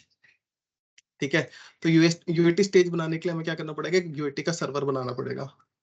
फिर से मैं जाता हूँ यहाँ पे ऐप सर्विस पे, सीधे प्रोडक्शन बना लेते हैं, 3 सर्वर बनेंगे ज्यादा हो जाएगा ना ट्रैवल फास्ट में। तो इसका नाम रखेगा फ्रॉड ट्रैवल फास्ट। अच्छा, इसमें ऐसे बनाना पड़ता है, कॉपी नहीं हो जाता कि पुराना जो बनाया है सब कुछ कॉपी कर दे इसमें? हाँ, इसको बोलते हैं कि टेराफॉर्म, एजोर टेराफॉर्मिंग बोलते हैं। तो उसमें क्या होता है कि जैसा ये बनता है ना कि यहाँ पे तो छोटी एप्लीकेशन है, तुम एक दो बना लोगे कोई इशू नहीं है, बट जैसे माइक्रो सर्विसेज में 100 एप्लीकेशन होते हैं, 100 एपीआई होती है, ठीक है, 100 उनके एप्लीकेशन होते हैं, एंगुलर ऐप, मतलब 200 हो जाता है। तो ये सारा भी एजोर सीआईसीडी से करता है कि जो तुम्हारे एप्लीकेशन डिप्लॉयमेंट है ये भी हो। और कॉम्प्लेक्स जाओगे तो हमारी कंपनी में ये है कि स्पेशली सिर्फ टेस्टिंग के लिए सर्वर बनता है 5 मिनट के लिए। टेराफॉर्म में हम लिखते हैं, एआरएम टेम्पलेट बोलते हैं उसको। तो वो हमारे एक एपीआई सर्वर भी बनाएगा, वहां पे तुम्हारा कोड भी चलाएगा, सब कुछ चलाएगा, फिर उस सर्वर को डिलीट कर देगा। अच्छा, बहुत कुछ है इसमें एक्चुअली यार। फिर से वापस हम .NET 6 यूज करते हैं। ठीक है, प्लान का है इसमें, प्लान इंपॉर्टेंट है, इसको ले लेते हैं साउथ ईस्ट। ये सर्वर वगैरह बनाना ये इंफ्रा टीम का काम होता है ना, डेवऑप्स के अंदर नहीं आता ये। यार हमारी कंपनी में तो हम ही करते हैं, अच्छा। मतलब जैसे बहुत सारी कंपनियां, तो एचसीएल इंडिया में सबसे बड़ी है इन सब चीजों में, इंफ्रा में ना। हर कंपनी एचसीएल को आउटसोर्स कर देती है सब चीजें, बट बहुत सी कंपनी नहीं करती है। ठीक है, तो मैं बाकी सेटिंग्स को अभी कुछ छेड़ नहीं रहा, क्योंकि वो डिस्कशन पर बहुत लंबा हो जाएगा। सारी डिफॉल्ट है, इसको क्रिएट करते हैं। ठीक है, जब तक हमारा प्रोडक्शन सर्वर बन रहा है, तो तब तक हम प्रोडक्शन के स्टेज बना लेते हैं। ठीक है, तो हम वापस रिलीज में गए, बहुत सारे में बहुत ज्यादा टाइम लग जाएगा ना, तो हम एज्यूम कर रहे हैं डेव से सीधे प्रोडक्शन पे डिप्लॉयमेंट। ठीक है, तो हमारी ये रिलीज की travel fast release pipeline, right, तो उसको हम एडिट करते हैं, क्योंकि हमें पता है कि डेव और प्रोडक्शन में स्टेप्स एग्जैक्टली सेम है, जस्ट हमारा सर्वर का नाम चेंज होगा, है ना। बट यूजुअली ऐसा नहीं होता रियल सिनेरियोज में, वहां पे बहुत सारी चीजें अलग होती है, क्योंकि डेव पे तुम 50 चीज एक्स्ट्रा करते हैं, प्रोडक्शन पे सिर्फ रिलीज। बट हमारे केस में सेम है, तो मैं इस स्टेज को क्लोन कर लूंगा। ठीक।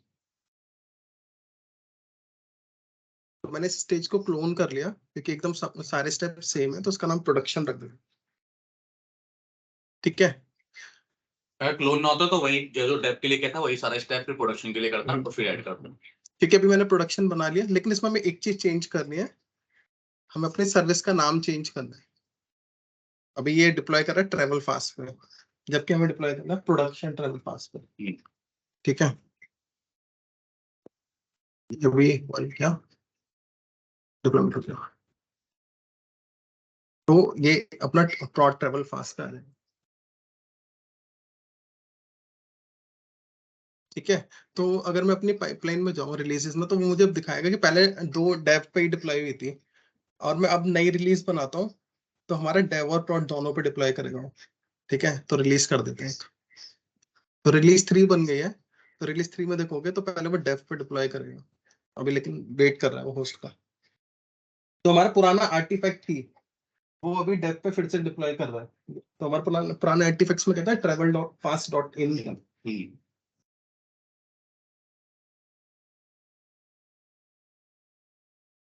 तो इसके बीच में आप कितने भी स्टेज बना सकते हो, स्टेजिंग, यूएटी, एसआईटी, वो डिपेंड करता है कंपनी टू कंपनी।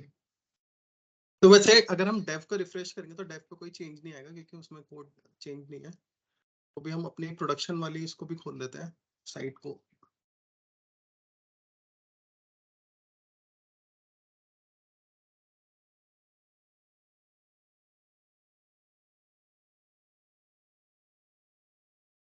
अभी इसमें प्रोडक्शन वाले को पुराना है, वो जो डिफॉल्ट है वो दिखा रहा है।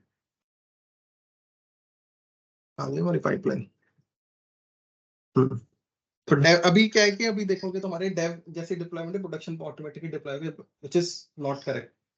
जनरली एक रिलीज मैनेजर होता है, वो प्रोडक्शन रिलीज को अप्रूव करे। तो ये स्टेप यहाँ पे ऐड कर सकते हैं हम कि अप्रूवल वाला? अभी करें। ओके। अभी बस मैं दिखा रहा हूँ कि पहले सिंपल था फ्लो, है ना। अभी ऑटोमेशन नहीं लगाया है, अभी हमने अप्रूवल वर्कफ्लो नहीं लगाया इसमें। और इसमें डिपेंडेंसी भी लगा सकते हैं। तो अगर जैसे तुम्हारी मल्टीपल स्टेजेस है, प्रोडक्शन पर डिप्लॉय तभी हो कि आपकी यूएटी पर सक्सेसफुल डिप्लॉयमेंट होनी चाहिए, या T-1 पर सक्सेसफुल डिप्लॉयमेंट। अभी हम आज फिर से फंडामेंटल से डिस्कस कर रहे हैं एक्चुअली, क्योंकि जब एडवांस में जाओगे तो एंडलेस है। अभी तो बस ये है कि पहले से पता लग जाए कि हो है क्या और कैसे हो रहा है। सब लोग समझ रहे हो ये बात ना, जो अमित बता रहा है कि अभी हम लोग डायरेक्टली डेव से प्रोड पे मूव कर दे रहे हैं एक ही क्लिक पे, बट एक्चुअल लाइफ में इट्स ऐसा होता नहीं है कि आप ऐसा नहीं होगा कि डेव पे भी आज ही रिलीज कर दिया, प्रोड पे भी आज ही रिलीज कर दिया एक साथ ही। राइट मोहन, समझ रहे हो ये बात? हाँ हाँ ठीक है, तो अभी यहाँ पे इसको रिफ्रेश करते हैं। हो गया क्या वो डिप्लॉय? कंफ्यूज। तो हमारी प्रोडक्शन पे भी डिप्लॉयमेंट हो गई है ना। Welcome to travel fast. तो अभी हम क्या करते हैं, अभी हमारा ये सारा काम हो गया, तो इसको पूरा कंटिन्यूअस करते हैं। इसका कुछ जैसे मैं कोड इधर से चेंज करूं, सब कुछ प्रोडक्शन पे ऑटोमेटिकली डिप्लॉय हो जाना चाहिए विदाउट एनी ह्यूमन इंटरेक्शन। ठीक है, तो हमारा प्लॉट पे पहले .com था, फिर जब हमने दोबारा से इसको चेंज करके इन पे आए, तो ये डिफॉल्ट स्टेज पे क्यों आ गया प्लॉट में बीच में? मतलब वो डाउन टाइम वगैरह था? नहीं समझ नहीं, मतलब जैसे पहले .com आ रहा था, प्लॉट पे कभी .com नहीं आया। सबसे पहले प्लॉट पे हमने सीधे थर्ड पैकेज डिप्लॉय किया ना, लेटेस्ट पैकेज में बाय डिफॉल्ट .in था ना। हम क्या कर रहे थे, हम कर रहे थे अभी क्या कि मैंने जितने भी काम किए इसमें सारा ह्यूमन इंटरवेंशन इंटरेक्शन रहा है ना। तो अभी इसको पूरे को ऑटोमेटिक करते हैं, पहले बहुत इजी है वो भी। तो अपनी पाइपलाइन में जाते हैं, तो सबसे पहले हम अपनी बिल्ड पाइपलाइन को ऑटोमेटिक करना है। ठीक है,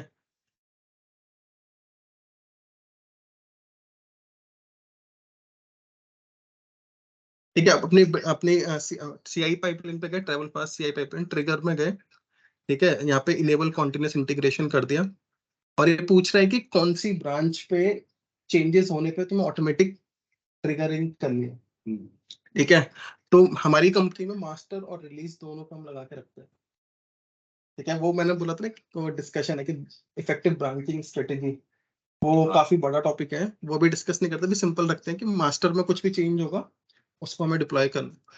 तो हमने मास्टर पे क्लिक करा और इसको पूरे को सेव कर दिया। ठीक है, सेम चीज हम जाएंगे रिलीज में, हमने रिलीज पाइपलाइन को एडिट किया। ठीक है, तो यहाँ पे ट्रिगर है, हमने इसको कॉन्टिन्यूस इनेबल कर दिया। रिलीज में बस इनेबल कर दो। हाँ, क्योंकि उसको जैसे उसको ये नया आर्टिफैक्ट मिलेगा, उसको पता लग जाएगा, मतलब जब भी नया ड्रॉप आया आर्टिफैक्ट, तो उसे पता है कि रिलीज ट्रिगर कर। ओके, ठीक है, एक सेकंड, यहाँ पे ये लिखा है नो फिल्टर एडिट, इसमें कोई फिल्टर वगैरह क्या चीज है? बताया ना, बहुत सारी कंडीशंस किस बेसिस पे करना है, क्योंकि जैसे हमारी कंपनी में, मतलब सब कंपनी में यही रहता है कि रिलीज तभी ट्रिगर हो जब वो पुल रिक्वेस्ट के थ्रू आया है। ऐसे नहीं कि किसी ने भी आया मास्टर में पुश कर दिया और वो रिलीज हो जाए। अच्छा, by right pull request approved होनी चाहिए, 4 लोगों ने रिव्यू करी होनी चाहिए, कमेंट्स रिजॉल्व होनी चाहिए। करेक्ट। तो इसमें एक बार ऐड पे क्लिक करियो, आ रहा है ये बहुत सारे आते हैं। एडवांस में जाएगा ना, ब्रांच फिल्टर में यहाँ पे आएगा, कहाँ गया यार, पुल रिक्वेस्ट गया ना, सॉरी पुल रिक्वेस्ट गया। ठीक है, चलो अभी हम बेसिक वाला करते हैं, हाँ, ये बेसिक आइडिया हो ना, तो जाए। पुल रिक्वेस्ट वाला भी इसको हटा देते हैं, पुल रिक्वेस्ट ट्रिगर का। तो अभी हमने क्या किया कि CI को भी कंटिन्यूस कर लिया, CD को भी कंटिन्यूस कर लिया। ठीक है, तो अभी इसको एक बार टेस्ट करते हैं हम लोग। ठीक है, तो अभी मैं वापस अपने कोड में गया। ठीक है, एक सेकंड में। तो जो मेरे स्टूडेंट्स हैं जैसे दीपक, आप लोगों को आइडिया नहीं हो, अभी अगर समझ में नहीं आया तो एक बार और बता रहा हूं मैं कि अब अमित ने सिर्फ 2 स्टेप किए, और 2 स्टेप से क्या कर दिया इसने, जो CI 2 पाइपलाइन थी, एक CI वाली जो बिल्ड करती है और एक रिलीज वाली, तो सिर्फ 2 स्टेप से अब इसने कह दिया कि जैसे ही कोई भी कोड मेरा मास्टर ब्रांच में जाएगा, बिल्ड CI वाली पाइप क्या करेगी, बिल्ड करेगी और आर्टिफैक्ट क्रिएट कर देगी, और रिलीज वाली फाइल उस आर्टिफैक्ट या फिर उस जिप फाइल जो बोलते हैं उसे उठा के प्रोडक्शन पे डाल देगी। कब होगा? कंडीशन क्या है? जैसे ही मेरा कोई कोड मास्टर ब्रांच में चेक इन होता है। क्लियर दीपक, या कोई डाउट? दीपक ऑनलाइन हो तो अनम्यूट होकर बोलो। ये तो वाला हो गया राजू श्रीवास्तव वाला दीपक। चलो कोई नहीं। हाँ, कोई नहीं, ठीक है, ओके। तो अभी मैं क्या करता हूँ, एक रिलीज बनाता हूँ फिर से, रिलीज 2.0 ब्रांच। ठीक है, अगेन वो बना रहे हैं मास्टर से। ठीक है, तो पहले मैं मास्टर को चेकआउट कर लेता हूँ। मास्टर में से लेटेस्ट पुल कर लिया मैंने सारा।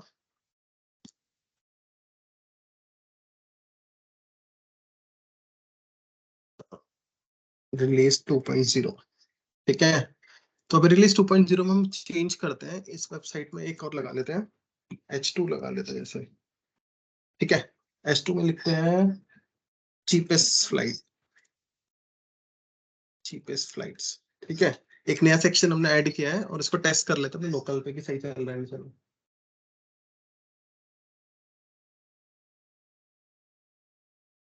ठीक है, तो हमारी वेबसाइट सही चल रही है, अब हम इसको प्रोडक्शन पे मूव करना चाहते हैं।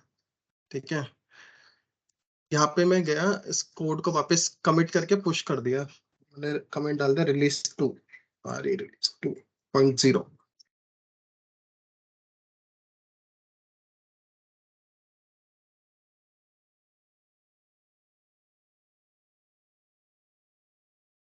अगर हम यहाँ पे अपने रिपो में जाते हैं, ठीक है, तो यहाँ पे किसने पुल रिक्वेस्ट बना दी 2.0 की। पुल रिक्वेस्ट क्रिएट करते हैं, इसका टाइटल लग गया रिलीज 2.0। ठीक है, यहाँ पे कोई रिव्यूअर नहीं, कुछ भी नहीं है, तो मैं क्रिएट कर रहा हूँ। मैंने गलत बना दिया, एक सेकेंड। Change target. तो मैंने गलती से उसको मेन में मर्ज कर दिया, बट हमें मर्ज करना मास्टर में। ठीक है, तो अगर आप ऊपर देखोगे रिलीज 2.0 को मर्ज करना मास्टर में। ठीक है, तो मैं इसको अप्रूव कर देता हूँ, सब कुछ सही है। इसको कंप्लीट करता हूँ मैं। तो अब ये हमारे इसमें मास्टर में जैसे मर्ज करेगा ये, आप देखोगे यहाँ पे पाइपलाइन ट्रिगर हो चुकी होगी, इसने पाइपलाइन ट्रिगर कर दी। ठीक है, ये पाइपलाइन अभी डिप्लॉय हो रही है, यूजुअली 50 सेकंड ले रही है ये। अगर मैं इसको भी रिफ्रेश करूँ यहाँ पे, वैसा भी हुआ नहीं होगा। हाँ, इसको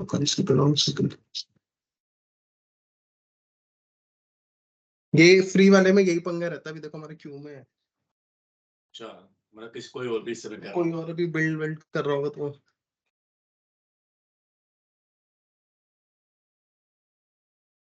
पता नहीं कब तक क्यों आएगा, इसकी गारंटी चल नहीं हो गई। तो अभी क्या कर रहे हैं, बिल्ड कर रहा है, जैसे एक अपना आर्टिफैक्ट बनेगा उधर से रिलीज ट्रिगर हो जाएगी।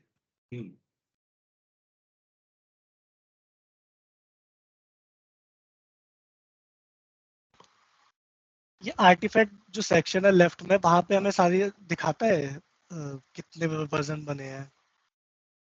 अब हर पाइपलाइन का अपना होता है ना। नहीं, जो नीचे एक सेक्शन है आर्टिफैक्ट्स, देखो लेफ्ट साइड में ना, टेस्ट ये बार। आर्टिफैक्ट्स में होता है। जैसे एक न्यूगेट पैकेज.com है नाम सुना है, जैसे npm होता है। ठीक है, मान लो तुझे अपनी कंपनी के लिए अपने पैकेजेस बनाने हैं। अच्छा। ठीक है, हर कंपनी अपने DLL बना के रखते हैं कॉमन, ताकि अगर कोई नया प्रोजेक्ट आ रहा है तो वो उसको रीयूज कर सके। ये नहीं कि हर कंपनी बैठ के लॉगिन पेज बना रही, मतलब एक कंपनी में अगर 10 प्रोजेक्ट हैं, सब बैठ के लॉगिन पेज ही बना रहे हैं। लॉगिन पेज की फंक्शनलिटी ऑलमोस्ट सेम रहती है। मतलब जो भी तुम्हें लगता है कि कॉमन चीजें हैं जो मल्टीपल प्रोजेक्ट्स में शेयर हो सकती है, वो तुम यहाँ पे डाल दोगे, तो बेसिकली वो लोग फिर उसको अपने पैकेज में ऐड कर सकते हैं। ये भी अलग कंसेप्ट है, अच्छा कंसेप्ट है, करेंगे एक दिन डिस्कस। हाँ, क्योंकि ठीक मुझे है, इसी में थोड़ा कंफ्यूजन है कि जैसे हमारे इसमें चलता है तो आर्टिफैक्ट्स में अपने आप आ जाता है। नहीं ये वो आर्टिफैक्ट्स नहीं है, दूसरा है। चलो तो ठीक हमारी है, इसको पाइपलाइन, देखते हैं। हाँ तो हमारी पाइपलाइन खत्म हो गई है, मतलब फिनिश हो गई है। उसके बाद अगर हम रिलीज में जाते हैं, रिलीज भी ट्रिगर होता है नीचे, ट्रिगर हो गई ऑलरेडी। और ये भी डेव पे डिप्लॉयमेंट चल रही है। पहले तुम्हें याद है हम लोग हर चीज पे जाके manually deploy click release button, create release button पे क्लिक कर रहे थे, सब कुछ मैनुअल था। प्रोडक्शन डेव पे हो गई है ऑलरेडी, तो हम रिफ्रेश करते हैं।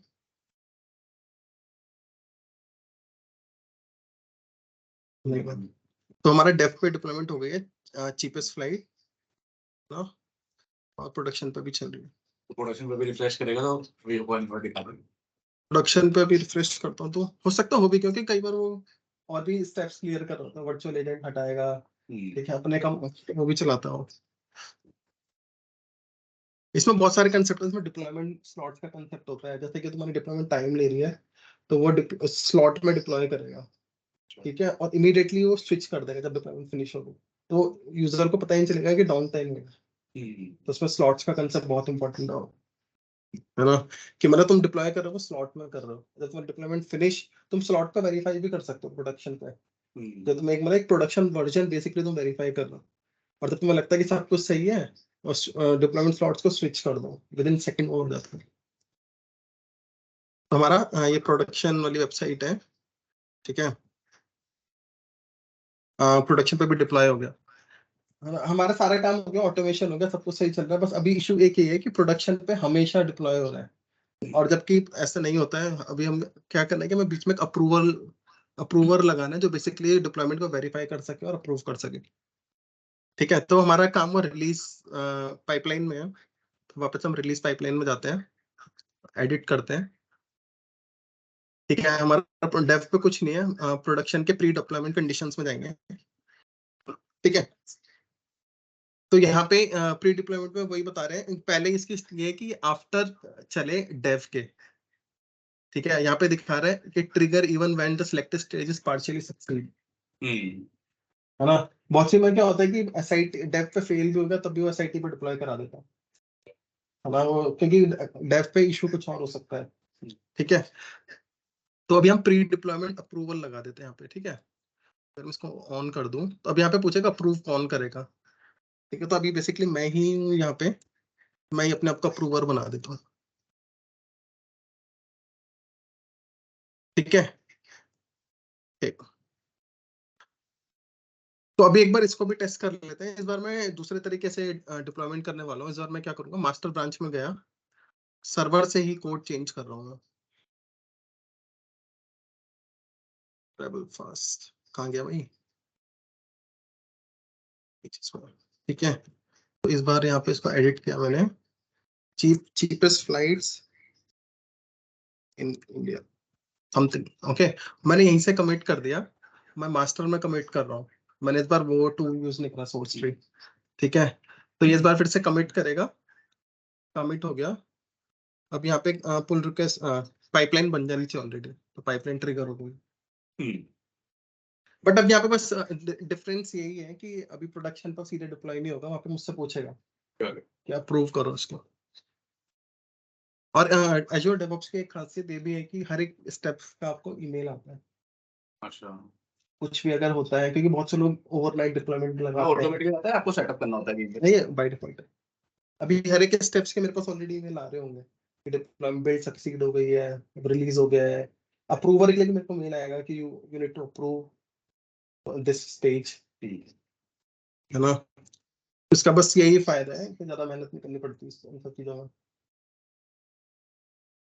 इसके बाद बस एक टॉप और बचा है कि बैक करना, प्रोडक्शन डिप्लॉयमेंट फेल हो जाती है, वो करता है, बाकी फिर बाद में और चीजें डिस्कस कर देते हैं।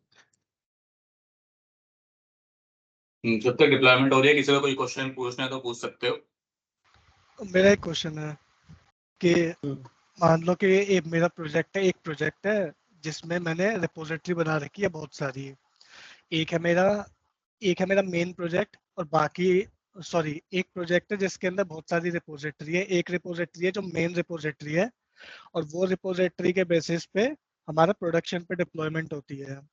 लेकिन जब वो जो मेन रिपोजिटरी है उसके लिए जो कोड रिक्वायर्ड है वो आती है डिफरेंट रिपोजिटरी से, 3 या 4 रिपोजिटरी मोहन से। मैं समझा नहीं, रिपोजिटरी एक्चुअल रिपोजिटरी मतलब तुम ये वाली रिपोजिटरी कह रहे हो जो सर्व गेट पे बनी हो, रिपोजिटरी अलग है मतलब या बेसिकली मैं सिनेरियो वाला समझा रहा हूँ जो मेरी कंपनी में यूज हो रहा है, लेकिन मैं वो समझ नहीं पा रहा हूँ उस चीज को ना। मुझे एक बार तो मोहन एक बार दिखाना है यार वो, क्योंकि रिपोजिटरी अलग किस सिनेरियो में रखोगे, तो जितना है ना। मुझे उसमें समझ में आया कि मेरे प्रोजेक्ट में ना बहुत सारी रिपोजिटरी है, तो जितने रिपोजिटरी पे सब लोग काम करते हैं तो वो, और मेन रिपोजिटरी का एक हेल्पर क्लास है जो बाकी रिपोजिटरी को एज अ पैकेज बना करके उसको भेजता है और फिर उसके बाद वो फर्दर प्रोडक्शन पे डिप्लॉयमेंट वो करता यार है। रिपोजिटरी नहीं बोलते यार, वो जस्ट एक्सटर्नल लाइब्रेरीज है यार, एक्सटर्नल प्रोजेक्ट्स हैं जो तुम्हारे प्रोजेक्ट में हेल्पर जो है वो रेफरेंस है। और अगर चलो मैं मल्टीपल तुम्हें रिपोजिटरी सभी तुम्हें दिखाऊंगा मैं, मतलब कैसे है वो। हाँ, ठीक। तो मेरा मतलब ये है कि अगर तुम्हारे पास मल्टीपल रिपोजिटरी भी है ना, ठीक है, डेव पे जब तुम्हें डिप्लॉय करना है तो तुम 4 रिपोजिटरी से 4 आर्टिफैक्ट्स को लेके भी डिप्लॉय कर सकते हो। इट्स नॉट ओनली, जैसे मैं दिखाता हूँ जो मैंने अपनी रिलीज बनाई है ना यहाँ पे, तो अगर मैं इस रिलीज को एडिट करूँ तो यहाँ पे मैंने भी एक ही आर्टिफैक्ट ऐड किया है, तो मैं यहाँ पे एक और आर्टिफैक्ट ऐड कर सकता हूँ। यहाँ पे मान लो तुम्हारी रिपोजिटरीज पर दूसरी है, ठीक है, मतलब यहाँ पे दूसरी रिपोजिटरी उसकी पाइपलाइन भी दूसरी होगी, उसका आर्टिफैक्ट्स भी दूसरा होगा, तो तुम यहाँ पे n number of artifacts add कर सकते हो। तो जरूरी नहीं है कि वो एक ही रिपोजिटरी से आ रहा हो। इनफैक्ट तुम देखो यहाँ पे इवन सोर्स भी अलग है, गिटहब, टीएफएस अलग अलग टाइप। ओके ओके, मतलब वो बाकी जो रिपोजिटरी वो एज अ न्यूगेट पैकेज के बेसिस पे। ओके ठीक है। हाँ, मतलब वो कुछ भी कर लो, क्योंकि हो क्या रहा है ना, ये लेफ्ट में पूरा आर्टिफैक्ट्स का बेस है, ये सारे आर्टिफैक्ट्स इन स्टेजेस में जा रहे हैं। तो मैंने जब स्टार्टिंग में कॉन्फ़िगर कुछ क्यों नहीं किया था, क्योंकि बाय डिफॉल्ट मेरे पास एक ही आर्टिफैक्ट्स था, वो एक ही आर्टिफैक्ट्स को उठा रहा था।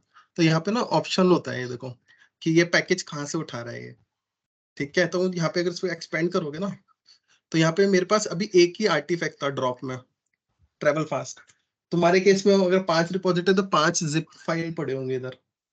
ओके ठीक है। तो मान लो तुम्हारा एक तुम्हारी पाइपलाइन SQL स्क्रिप्ट डिप्लॉय कर रही है, तो यहाँ पे एक SQL.zip हो सकता है, ठीक है, मतलब एक स्टेज, सॉरी नॉट पाइपलाइन, एक स्टेज तुम्हारी ऐप सर्विसेज डिप्लॉयमेंट कर रही है, एक सर्विस, मतलब ऐसे डिफरेंट सिनेरियो हो सकते हैं, तो उतने ही आर्टिफैक्ट्स होंगे, उससे कोई प्रॉब्लम नहीं है।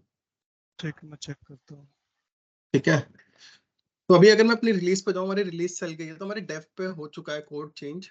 अगर मैं डेव को रिफ्रेश करूँ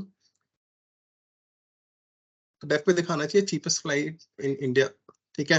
बट अगर मैं प्रोडक्शन पे जाऊँ तो अभी प्रोडक्शन में चीपेस्ट फ्लाइट ही दिखा रहा है, क्योंकि अगर हम अपनी रिलीज पे जाते हैं, रिलीज 5 पे डेव पे डिप्लॉयमेंट हो चुकी है, लेकिन प्रोडक्शन पे पेंडिंग है। तो इस पे ये मेरे को बोल रहा है कि अप्रूव करने को, तो मैं इसको अप्रूव कर देता हूँ, ठीक है। तो अगर ये अप्रूव हो गया, ये अपना क्यू में लग गया। तो रिपोजिटरी से मोहन कुछ फर्क नहीं पड़ता, कितनी भी हो सकती है, अलग भी हो सकती है।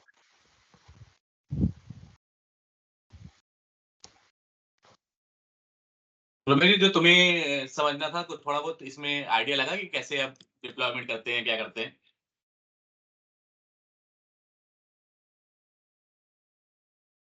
रमेश, अनम्यूट होकर बोलो अगर सुन सकते हो तो। Okay, might not.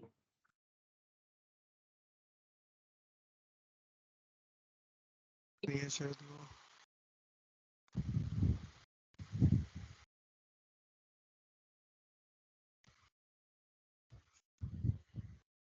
अभी डिप्लॉय हो रहा है यार, क्लास टाइप रोल बैक का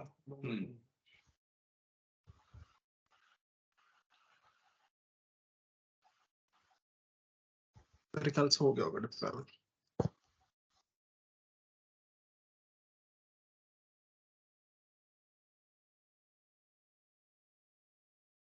ठीक है, तो हमारा प्रोडक्शन पर डिप्लॉयमेंट हो गई है, चीपेस्ट फ्लाइट इन इंडिया, ठीक है।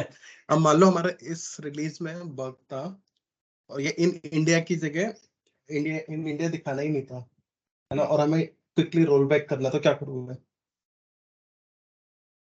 एक तो तरीका यही है भाई, अपनी कोड को रिवर्ट करोगे, फिर कमिट करोगे, ये सब करोगे, तो उसमें बहुत ज्यादा टाइम जाता है। बट डेवऑप्स में बहुत सिंपल है, ठीक है। तो हम क्या करेंगे, रिलीज में गए, हमारी रिलीज 5 में इशू है, ठीक है, लेकिन रिलीज 4 हमारी एकदम ठीक है, तो हम रिलीज 4 में जाएंगे, जो हमारी प्रोडक्शन स्टेज है उसको रीडिप्लॉय कर देंगे, दैट्स इट। अच्छा, तो ये रोल बैक नहीं हुआ तो रीडिप्लॉय होगा ना? अगर मुझे 5 वाले को रोल बैक करना हो तो कोई ऐसा रोल बैक का ऑप्शन नहीं है? रोल बैक का मतलब क्या हुआ?